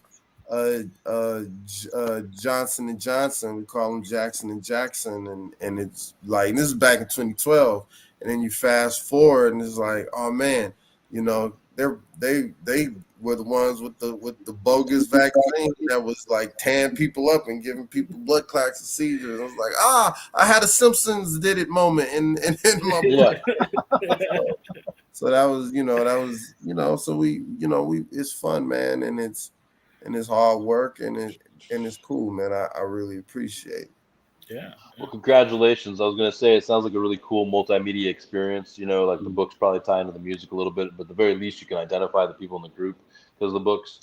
So I kudos to you for thinking outside the box and how to get your art out there in different ways, different mediums. Thank you. Yeah, man. It's been an incredible journey. Got to shout them out, man. Shout out to my team, my crew, Jet 9, Ken Solo, Defects, Mel L, and the Ray of Light. Definitely. I couldn't do it alone. And Damian Hampton and Daryl Spicy, Big Herc, Harley Hustle, T-Rex the Beast, FemC Flipside, Nubian Bay, and man, it's so many people. Young DRU, gotta shout out my man DRU, man, and the family has been, my producers, DJ Chief, Mike Noble, MK, DJ Ma, it's been the journey. We actually became the first hip hop group in 2018 allowed to tour in China since they banned hip hop, like the country banned hip hop, and we're the first group from the US allowed to go over and do hip hop. That's what's up. Yeah. That's super cool. Yeah, so at the con this weekend, you'll be doing a show. We'll be doing a show and we'll be vending. We're performing Friday. We have two shows. We're performing on Friday, and we're performing at the on Saturday while the judges deliberate the cosplay competition. So anyone that's needed. Some background noise while they do the cosplay. Oh, yeah, there you go. Oh, they gonna get more than background noise. We yeah. We're a pretty high energy group. Oh, that'll be fun. Yeah. So if anyone's going to be in Chicago this weekend, make sure they check you guys out. The Microphone Misfits at the Chicago Fan Expo, formerly the Wizard World Chicago. Yeah, man, that was dope, man. Wizard, we started with Wizard when we first went on. We went on tour with Wizard World as 11 years ago. Like DMC from Run DMC, his first convention was our first convention. We were in Philly at Wizard World, Philly, and so we did the last, because Wizard World, their convention started in Chicago, so we performed at the last Wizard World. They brought us back, because we hadn't did anything with Wizard World for a minute, and they brought us back for the final official Wizard World Comic-Con and Fan Expo. They dug us, and they brought us back to this. Well, make sure everyone goes and checks out the website, the microphonemisfits.com. You can find all kinds of shirts and hats, and you can find the books and the music there. Yeah. So the documentary, the China Invasion Tour documentary is on there as well, man. Nice. Awesome. But it was great meeting you. Awesome to hear about your music and the comics and how you brought your two loves together. Yes. So it's awesome. I love to see anyone who's following their dreams, I guess is the best way to. Thank you, man. I appreciate it. They're not really, and they're not that different. Comics and music is. I always say the comics business is exactly like the music business, just 5 years behind. Publishing is publishing. Yeah, that's what I've been saying too. That's why I've been saying the same thing. It's exactly the same, just a little behind, a little bit more. It's a different medium. One's a visual medium, but it's still writing involved. Publishing is publishing. So it's the same. There's the artist, there's a writer. It's no different from the songwriter or the MC and the producer. It kind of, and then you have people that write and produce, and same there's you have people that draw and color as well as write. So it goes. Thank y'all so much for having me, man. Yeah, no problem. Yeah, thanks for joining us on the Comic Book Geeks podcast. Yeah, and no doubt, man. If you ever want to come back and hang out and just talk some comics, we'd love to have you. Yeah. Oh yeah, man. I miss this. My mine is on. I do Punks of Rage Radio with Joe Curry, who's a comic book writer as well. And, we have a show. We're on a little bit of break right now. He's going to be vending at Fan Expo. They got us in the feature section though, because we're featured guests because we're performing. Nice. Congratulations. I have a little dap to my man, to Joe, and my producer Chris. But yeah, when we get back, man, you guys are always welcome to come on the Punks of Rage radio podcast. Definitely. Cool. That's good. That'd be an honor. Again, thanks for stopping by, D. Nick. You can check out the website to find his music, comic books, and a bunch of other cool stuff. Thank y'all, man. Thank you Peace. for stopping. And infinite blessings. Oh, actually, that was D. Nick and the Misfit. Oh, the Microphone Misfits. I'll get it right eventually. And you can make sure you go check out the website, www.themicrophonemisfits.com. But now it's time for the fan cast of Rise of the Midnight Suns. Rise of the Midnight Sun. Which I thought was a perfect time to do this with all the talk of the Midnight Suns and the video game coming out here in the next few months. Even though the comic book, the video game has nothing to do with the comic book because it's got Wolverine and a bunch of other Spider-Man. Yeah, Spider-Man. Yes. It's kind of Echo. We're just using the name, so we're not real. But Lilith is the villain in it, so I guess that's where we could tie it into. But there you go. So, for those who don't know, The Rise of the Midnight Suns was a mini-series in, I believe it was 1993 or 95, somewhere around there. And it starts with Ghost Rider, the Danny Ketch Ghost Rider, and Johnny Blaze.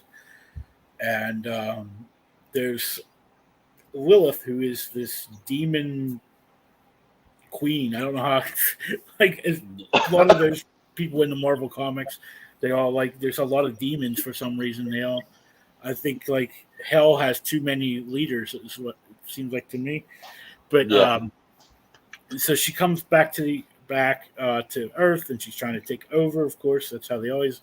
And so the Midnight Suns have to be formed by Dr. Strange, who is, I guess, it's kind of like his supernatural defenders, because he's also been known to make the Defenders and the Secret Defenders, and so he kind of gets this team together of the two Ghost Riders and the Darkhold Redeemers, which are the people who are going anytime the Darkhold comes about, they try to fight that whole thing, which also kind of fits in. Yeah, because the Darkhold is kind of in vogue right now in DCU, and then there's also the Night Stalkers, which is Blade and Dracula's Spawn or whatever. Ryan Reynolds from Blade Trinity. Yeah, and so. And some kind of vampire hunter guy, Drake something. Drake something. Yeah. My tablet's way over there. I had it all written down. So I'm actually going to reach over there and grab it because I need it so I can. It's not Drake Frost, is it? No, the guy's last name I think is Drake. Was it Sam Drake or Frank Drake or something like that? Frank Drake. That's it. Frank Drake. All right. There we go. Now I got my handy dandy notebook. There we go. I thought you were going to do the Dora the Explorer thing. Or what's that? That's Blue's Clues, right? My handy dandy notebook. Is it Handy Manny? Handy Manny. That just sounds bad. We're not going to. But obviously, we have to start with Ghost Rider, Danny Ketch, which is my personal favorite Ghost Rider. He's the one that I kind of grew up with in the 90s. So I had at first I was thinking Charlie Hunnam, but then I thought, nah, he's probably a little too old to play that Danny Ketch now. So I went with Aaron Paul. I'm sure everyone knows Aaron Paul from Breaking Bad, and now he's on Westworld. And I really liked him on Westworld. That's kind of what sold me on it, and the new look he has, so I thought that fit pretty well. Who did any of you guys? Are we talking about Ketch or who are we talking about? Danny Ketch, Ghost Rider, yeah. So Danny Ketch, I chose Jensen Ackles from Supernatural. And the boys, of course. The boys now. Yeah. And he's also does the voice of Superman on some of the DC animated movies. And Batman and Red Hood. It's right, and Batman and Red Hood. So he's all over right now. And he was also on the Superman show. What the heck was that? Smallville. He was? Yeah, in the first season he was. I did not know that. He was Lana's boyfriend. Huh. Yeah, that's gotta go back and actually watch how that. he I got watched his role. Yeah, he got his role from that part on Supernatural. Smallville. Yeah, because Makes sense. the other guy on Supernatural was on Seventh Heaven, which is also a UPN WB show, and they put them two together because they were like the two heartthrobs on the team, and he also used to be on Days of Our Lives before. Yeah. So, You're a fan. I dig that. well, my mom used to watch Days of Our Lives, so Right. and I missed a day a week of school. I was on honor roll and I only went 4 days a week. So I mean, you were on point. I never did homework. I don't believe in homework. I never made my kids do homework. If you go to school for 8 hours, you shouldn't have to come home and do more hours of work. Wait a minute. You give us homework every week. What the hell? Shush. Yeah, I'm always reading. But I notes. read it too. So Oh my yeah. God. So how about anyone else? Who would they? Well, I don't know. I picked Paul Walker from Han. Yeah. That would work because he's dead and he could be. Yeah, spirit. it's pretty on the money. Yeah. I mean, I was going to go with like Chris Evans, but he might be too big and played all the other parts already. But I did like that if it was the Ghost Rider without in his human form, you could take Batista to play the Ghost Rider and then have somebody else play him in human form. Just because there are moments where I just felt like his size and energy would be good as the Ghost Rider. Later on, in future versions of this, there is another Ghost Rider that I think Batista would work better for. That's what I was thinking too. Yes. Oh, you're talking about Reyes? No. Vengeance. Oh, yeah. Garthos, which is the original Ghost Rider, Johnny Blaze's spirit, Right. Spirit that goes into this, police officer or something, and he makes vengeance. And Well, that's John Blaze, the John Blaze character, I thought would be good as Mark Wahlberg from The Shooter. I don't know if you remember that movie. Yes. Mark Yeah, the Wahlberg. See, I was thinking about Mark Wahlberg. Yeah, for Johnny Blaze because everybody wants Norman Reedus to play Ghost Rider, and I just think he's too old to play Ghost Rider. Yeah, I agree. I told one of y'all that. Y'all said no. No, you said because I said for Johnny Blaze. Well, because Johnny Blaze in this Rise of the Midnight Suns, he's older. This is like years after he's not been Ghost Rider anymore. Oh god. Yeah, he looks older. Yeah, he's older, and he's not. He hasn't been Ghost Rider for a long. But he just still has the shotgun that shoots hellfire. Yeah, right. I went out of the wheelhouse on this one and actually chose Cillian Murphy from Peaky Blinders, the main character on there. Yeah. As that character, because I just got a vibe that he could actually play that and play it to its darkest role.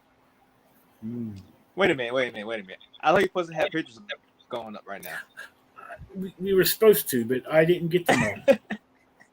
Some people like down in the bottom square never even told me who he was picking. So. Oh, that's true. I did not do that. See. Plus, I ran out of time. Like I didn't even have stuff up. I'll take full credit. It's all my fault. I had a big meeting before the show about some comic book stuff so I got behind today. Well, good luck with that. Yeah. Well, seems like Specs is going to inflict the spirit of vengeance against me, though. Yeah. Because I didn't give you my. But okay, so did you pick somebody for Johnny Blaze there, Jonathan? Yeah. I said Mark Wahlberg. Oh, that's right, Wahlberg. So then we start moving into like the next character that's introduced is Morbius, but I figured Jared Leto's already playing Morbius, so I wouldn't like recast that because he's kind of MCU Sony adjacent. Like I don't know what's all that, I still think that Paul Bettany could do it because he's so pale. Like he's already this close to playing Powder. Well, and it doesn't help that they made him White Vision. So. Yeah, it's like let's just totally drain all the blood. All right, and go for it.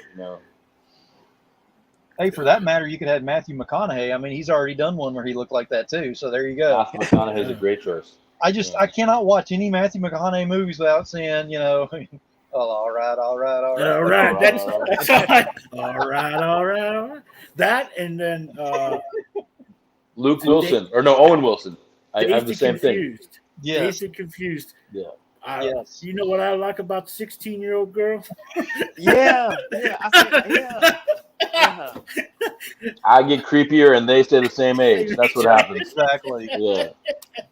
Oh But see, I can't see them. I can't see those in that role because then that's what you expect to see from that somehow, some way. Yeah. And that's what's kind of ruined it for some of the other ones that I've seen recently with some other character choices that have been playing. But with Morbius, right now I had to go with Jared Leto just because he's already got the momentum, the foundation there. I say play it out, see what happens, because it looked like he did a good job as far as I was concerned. I actually liked the movie. I'll say it, and I probably just lost followers on this one, but I liked the movie. I mean, he built the character, so he's done the work. I agree with you. Yes. But even though you can still say like maybe Steven Dorff. There's people that have like presented themselves. Yes. To be able to do it if you want it. Yep. That's my point. Yes. Except for but who would you have as Lilith? Oh, I'll get to that. Sorry. My bad. You're the boss. Yeah. Because I have it in my list. If you make me start jumping around, it's okay. I'll be.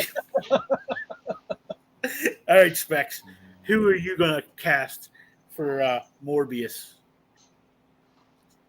I mean, I went him with the Jared thing, but when I wrote in the comments, though, I said the John Bodega, the guy who played Finn in Star Wars, just because the accent, maybe, and they just because he seemed. But then we get in trouble for whitewashing him because he had to put white makeup on. No, he wouldn't. Why would you do that? He called him albino. He can be albino vampire. Eddie Murphy played a. It can't be no worse. No.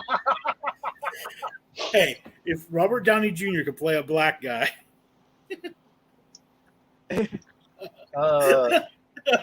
That was prior to the age of Karen, so we're starting to get into deep territory here.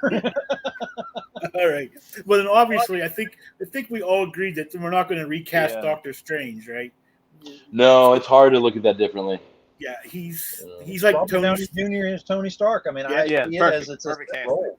That's the perfect casting for that. So, so then we get to the Darkhold Redeemers, and there's 3 of those.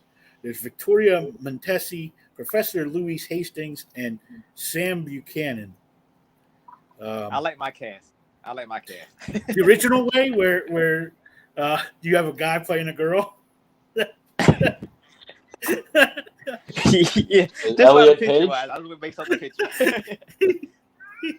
But I did at first. When I was going through it, I was like, that would be Whoopi Goldberg. She looks like that character because especially Whoopi Goldberg now, where she's a little bit heavier, but she still has all the braids and everything. But when I started doing research, I found out that character was already cast in an MCU thing in Hellstorm. Was it CC Pounder? What's her name? June Carrington or June. Oh, okay. Carey. June Carroll, I guess it is. I ran out of space, so it's curving down the page. But June Carroll, because she already played Louise Hastings in that show, so I just left it alone. What about the woman from Suicide Squad that puts the whole team together? She was on that show on ABC too.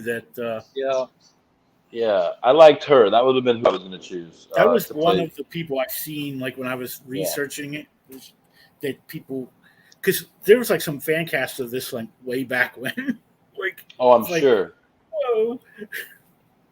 I want to fan cast the Watchmen, by the way. How to Get Away with Murder. Yeah, that's the one. How to Get Away with Murder. Yeah. Yes. So and then I had Dylan Bruce, which I forgot. But But what y'all saying? Okay, I'll take out Ice-T and put Whoopi Goldberg there, but I'm still keeping my other two. You wanted Ice-T to play the... I love it. Yeah. If he can do yoga like this, the commercial he just did for Cheerios, where he's standing upside down while eating the bowl of Cheerios. I don't know if you guys have seen that, but he has the flexibility. Yeah. If he can go from rapping about killing cops to playing a cop, I mean, he should be able to do anything, right? Have you seen Tank Girl? Oh, I love Tank Girl. I'm definitely played a kangaroo. Delayed, so yeah. He's delayed.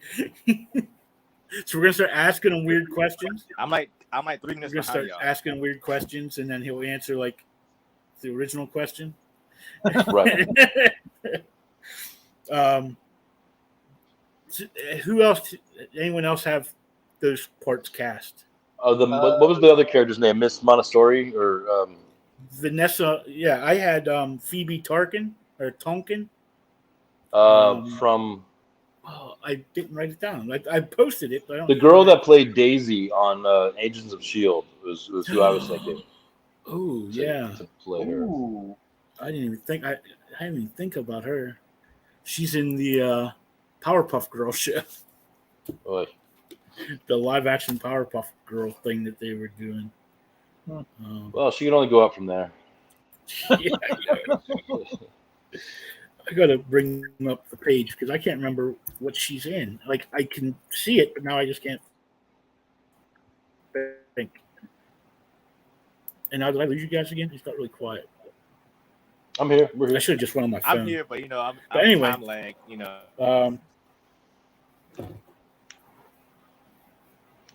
Yeah, we know you're laggy. Dylan Bruce. I see. I wrote all these down, but then there's some I didn't write down what they were in because I was typing it instead of writing it. I'm terrible. You need to put sticky notes on the computer so you keep up with it. Yeah, right. You gotta have your whole thing set up. I need to have an assistant. I actually need to have a producer who has all this stuff and they can just feed it to me. We'll get there. Through we'll an get earpiece, there. like on TV. Yeah. Yeah. Like that movie, and, that book from last week. And that's the point whenever we get our own dressing rooms, to get ready for these things with the the M&Ms of one color in there. I mean, that's exactly how it has to be. Exactly. We'll go on tour. It'll be amazing. So did we go do the Blade group? The three guys. I'm going to them as soon. I can't find the stupid page. I'm like 2 steps ahead. I'm sorry. I mean, for mine, I had put Victoria as Whoopi Goldberg, but you said that I had those backward. You had them backward. Even though you had it left to right or whatever on there. I know. That's what I said. I probably listed them the wrong order. So since we're going off of Stranger Things, I'm going the upside down version of this now. We're going with Louise as Whoopi Goldberg. I agree with that. And then for Victoria, I put Joan Cusack. So here we go. Joan. Joan Cusack. And then for Sam, I put Jared Padalecki because you want to put if you're gonna have the other one, you might as well have them both. They have the chemistry, the brother thing going on, so it would just kind of carry over into that. I thought, and that'd be a good role for Jared, especially with his new Walker show being. They get canceled? Pretty sure it did. It either got moved. I know it was not doing. It wasn't on the best of. Well, if Chuck Norris doesn't like it, it got canceled. How was that? Okay, here we go. Chuck Norris doesn't like it. It got more than canceled. Yeah, for sure. We shouldn't even be talking about it. Yeah. Victoria Montesi. I mean, the character I picked for Victoria was Phoebe Tonkin. She was on Vampire Diaries, The Legacy, and then she was on Westworld. Like I think the first season she played Penny, which was one of the. Oh, okay. The prostitute. Yes. And then I see that. And then for Sam Buchanan, I picked Dylan Bruce, and he's obviously been in a lot of comic book stuff because he was in Arrow, he was in Heroes Reborn, and he was in American Gothic. So he's pretty well comic booked. He's been in busy. There. Yeah. So that brings us to then the Blade group, which is the Night Stalkers, and that is Blade, Hannibal King, and Frank Drake. So again, with Blade already being cast and being made, I just left whatever. I can't. Maharaja Ali. Yeah. Yes, I just left him in the role. I had thought about going back and putting going back and having Ryan Reynolds. No, Blade to play Blade. Wesley Snipes. Wesley Snipes, but I'm like, we might as well just keep it since they've already recast that. And but then for Hannibal King, I picked Colin Farrell. And that's funny. I picked Sam Rockwell.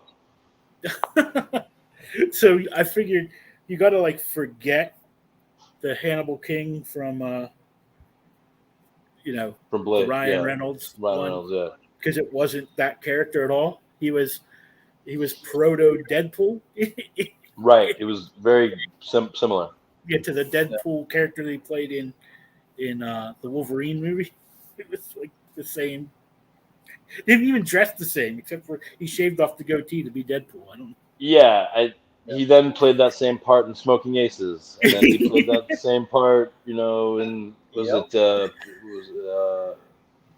was that movie he did with Sandra Bullock? Oh yeah. Wait, did you ever notice, not to be anything bad about Ryan Reynolds, but Ryan Reynolds plays Ryan Reynolds in every movie he's in. Yeah, I agree. I mean, he's even said in interviews that his alternate version of himself is Deadpool. So and he's hiding himself some days as that personality. If you saw Waiting is another version of Deadpool as a server. Yeah, he's the same. He plays himself in everything. He's just Ryan Reynolds. Yeah, Ryan Reynolds and what was it, Best Friends or whatever? It's Friends with Benefits. That's what it was. Yeah. And then for Frank Drake, I had picked Josh Holloway from Josh Lost. Holloway. I was going to say Hartnett. I went with Josh Hartnett on that. Nice. How about you, Phil? I had for Blade. I went with the original. I just really like how he played it with Wesley Snipes. You can't go wrong with that. I mean, it was. I get the song in my head immediately. Exactly. Well, I mean, I'm not saying they did a bad thing going with Mahershala Ali, but he's got big shoes to fill. So I just want to see how they're going to go with this, and they're probably going to go a different direction with him because there have been different variations of Blade, but I really like that variation is the one that I stick with. For Frank, I actually put Stephen Amell, which is Arrow. Yeah. I figured he'd do a good role in there and kind of get the attention on there. And then for Hannibal, again, to get away from the comical version of it that Ryan Reynolds did, which was, don't get me wrong, it wasn't bad. It was just a whole different version of it. Yeah. For this one, I put Alexander Skarsgård. I thought he would do a good job as Hannibal. He was my second choice. He's actually what I have written down is Alexander Skarsgård.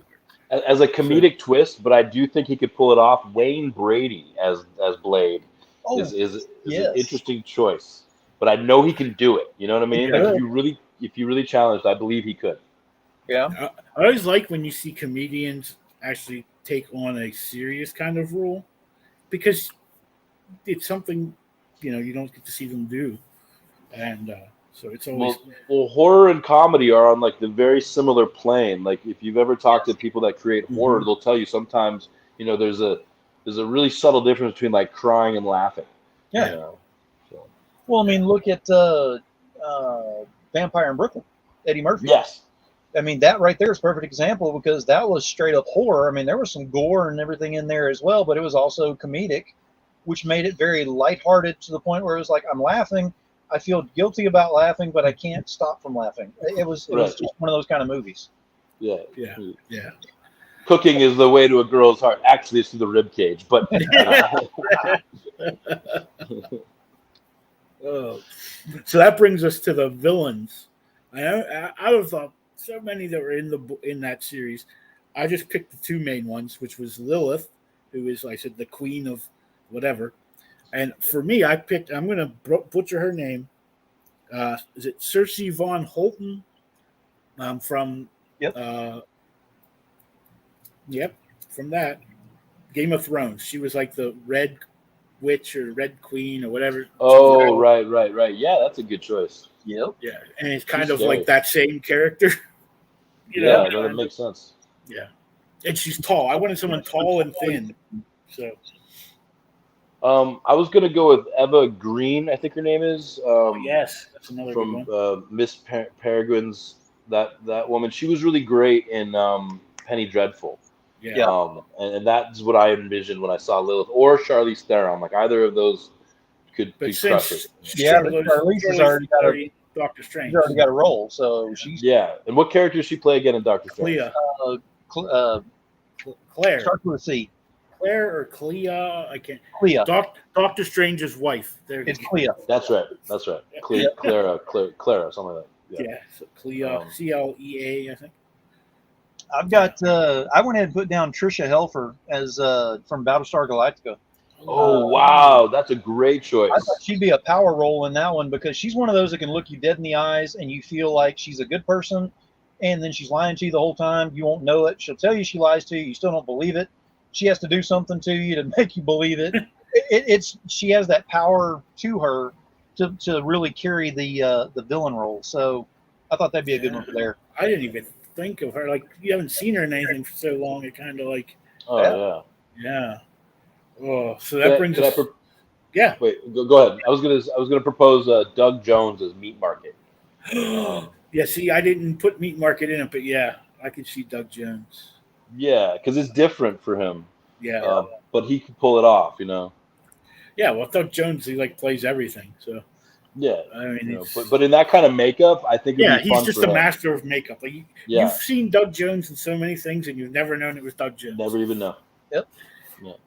So then Blackout, which is like the vampire type messed up face character. I just went with a voice actor because I figured they're going to do a bunch of crap to him. So we're not going to be able to tell who he is probably anyway. So I went with Matthew Mercer, and he's done, I mean, I can't even list the animes that he's done voiceover work for, video games. And I mean, he's prolific. I mean, even if you could go to his IDM, yeah, you know what I mean. What is it? I mean, IMDb page. And I mean, I was scrolling for an hour. I was like, Jesus, and I'm only doing like 2010s. So yeah, I mean, he's been in. If you could think of an anime, he's been a voice in that thing. He's like video games, everything. So. I agree with you. There's an actor named Stephen Ogg, who is the actor who he's in Grand Theft Auto. He's like the main basis for that character. But he's gone on and been in Westworld, you know, and been in a bunch of things. I saw him as Blackout or Mickey Rourke. Those are my. Oh, there, yeah. I didn't think about Mickey Rourke. I mean, that place doing anything in a long, long time since. Probably Iron Man 2. Yeah. or The Wrestler. I don't know which one came out. The Expendables. After. Oh, yeah. Yeah, and he's supposed to be number 4, so we'll see how that goes.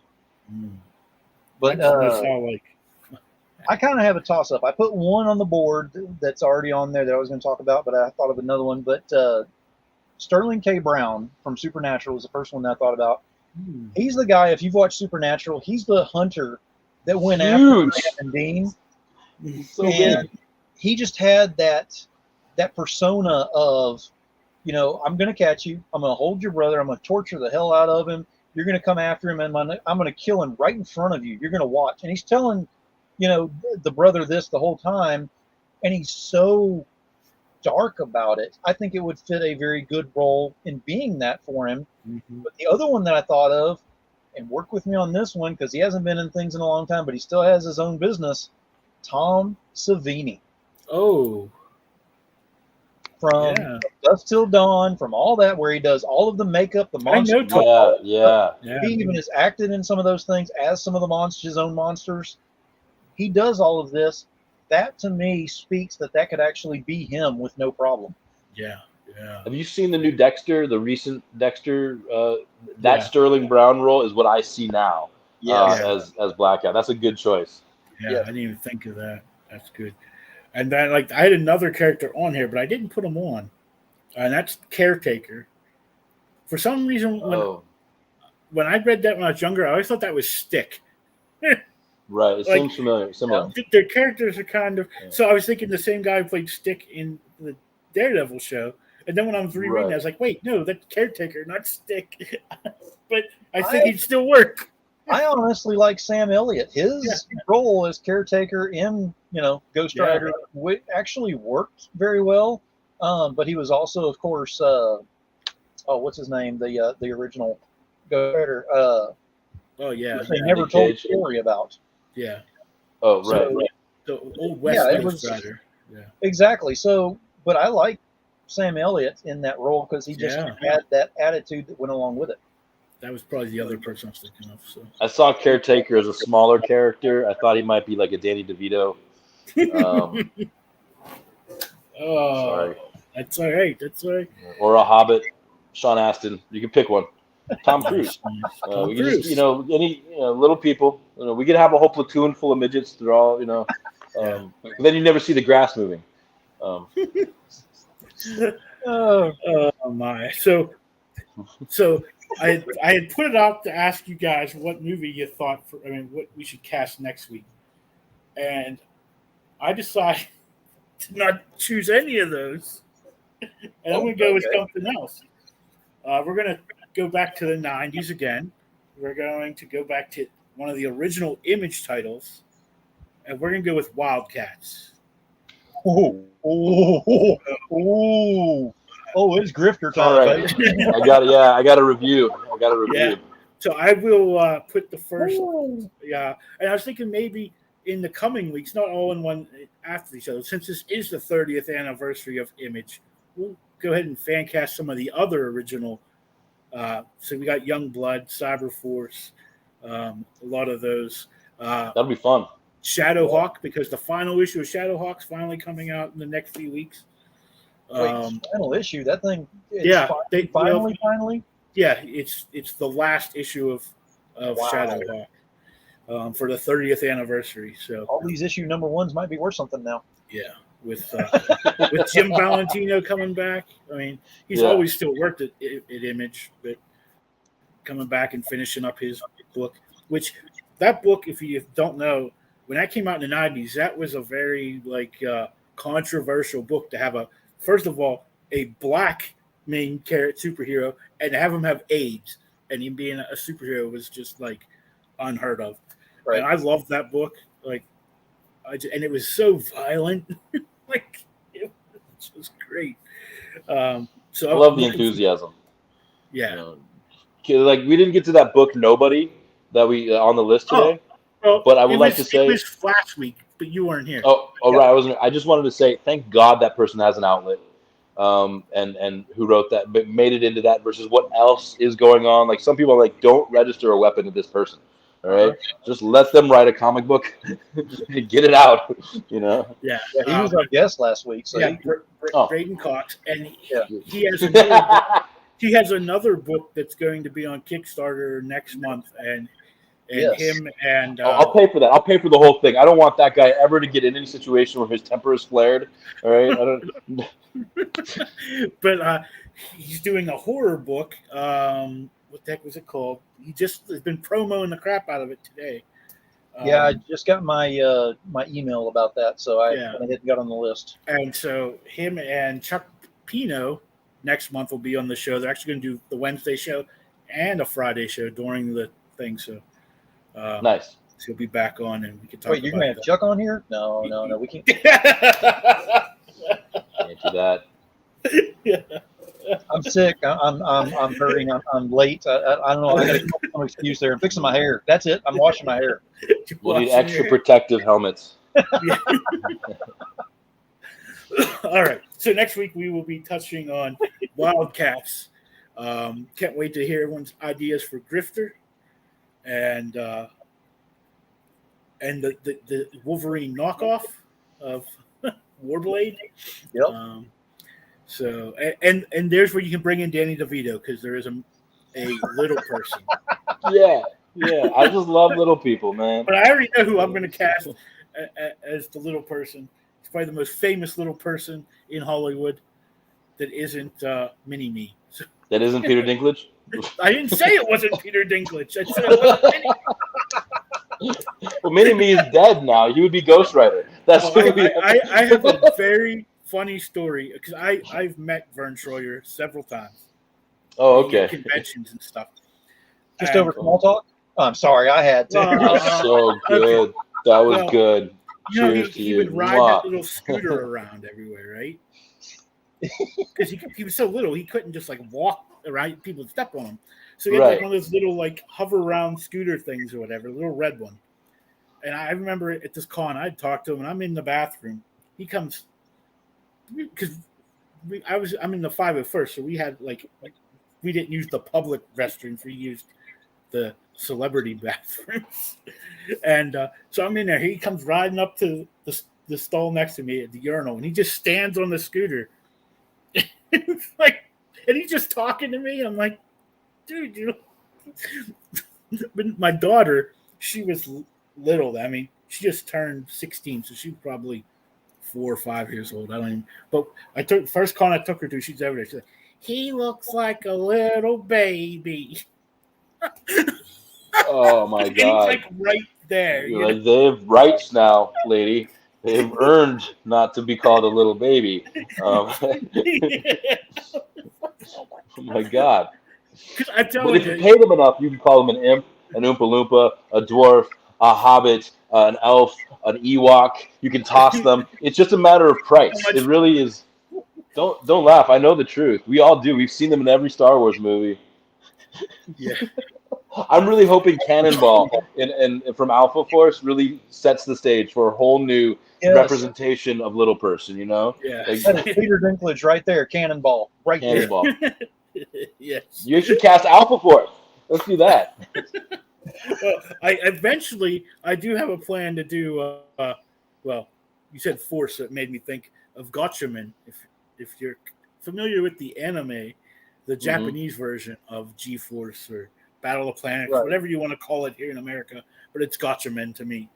But technically, if we're going to be having Chuck, I'm Canadian, and eat nothing but Canadian molasses and all that kind of stuff, be here next week, Pinot. It'll be in February. It'll be in August sometime. Okay, so whenever we do, you need to let us know ahead of time so that we can go ahead and get Alpha Force on there and make him proud, because that's a Canadian team we can throw up there, and he can wave his flag and have a good old time. I'll even do the Wolverine beard. I'll do the Wolverine beard for him.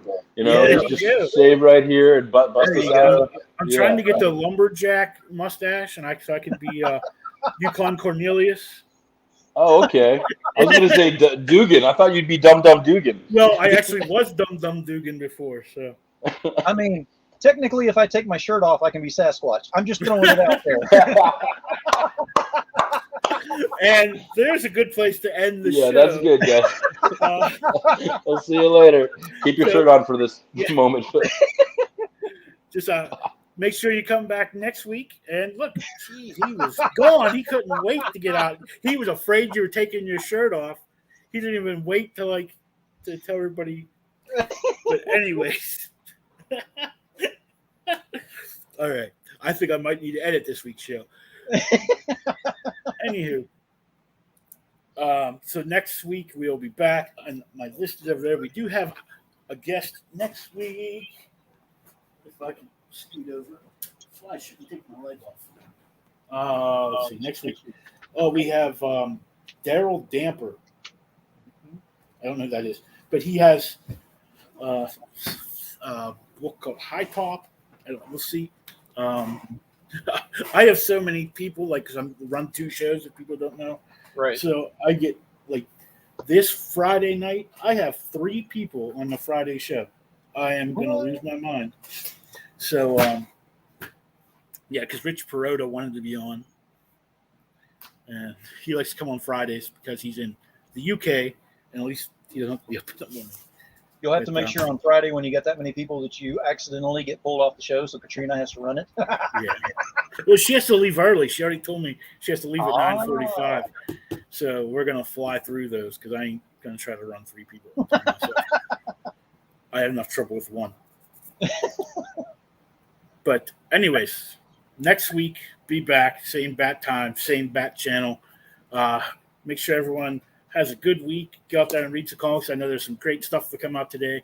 I know one for sure that we will review next week, and that is Texas Blood, because the next issue of that story arc came out today. So make sure we get that. And I didn't look at the list really. I just know that came out because I follow some guys on Twitter, and he was talking about it today. So, and very quickly before we leave, because we've already reviewed 1 and 2. Whenever 3 comes out, we are definitely grabbing that. I think it's available. We can go ahead and just grab it. But what is it called? The Gravedigger. Grim. My mind went blank there for a minute. With Grim, the news is out there that not only issue number 1, but issue number 2 collectively sold out retailer levels. They are going to second printings. That is amazing and huge news, because it's an indie book. If you grab the first editions, you're in good shape, because those are going to be booming pretty quick. But you want to make sure and keep an eye on that series. That series has got some serious potential. I saw your little play on words there. You said it was booming. I did. Yeah, there you go. You caught that. I have my moments. Yeah. So and there's no big name attached to that book too, so that makes it even better. Stephanie Phillips, the writer, Flaviano doing the art. And I just think it's one of the best books from this year so far. Oh, we're going to get him on the show. We're working on it. I'm working on him. At least we'll get Stephanie on the show. Flaviano's kind of a different country, so it's a little bit harder. But I am working on getting at least her on the show. But anyways, have a great week. I'll see you Friday for the Hooligan Alley Hangout. Me and Katrina, same bat time, same bat channel. And be back next week as we talk about Wildcats. Cool. Good night.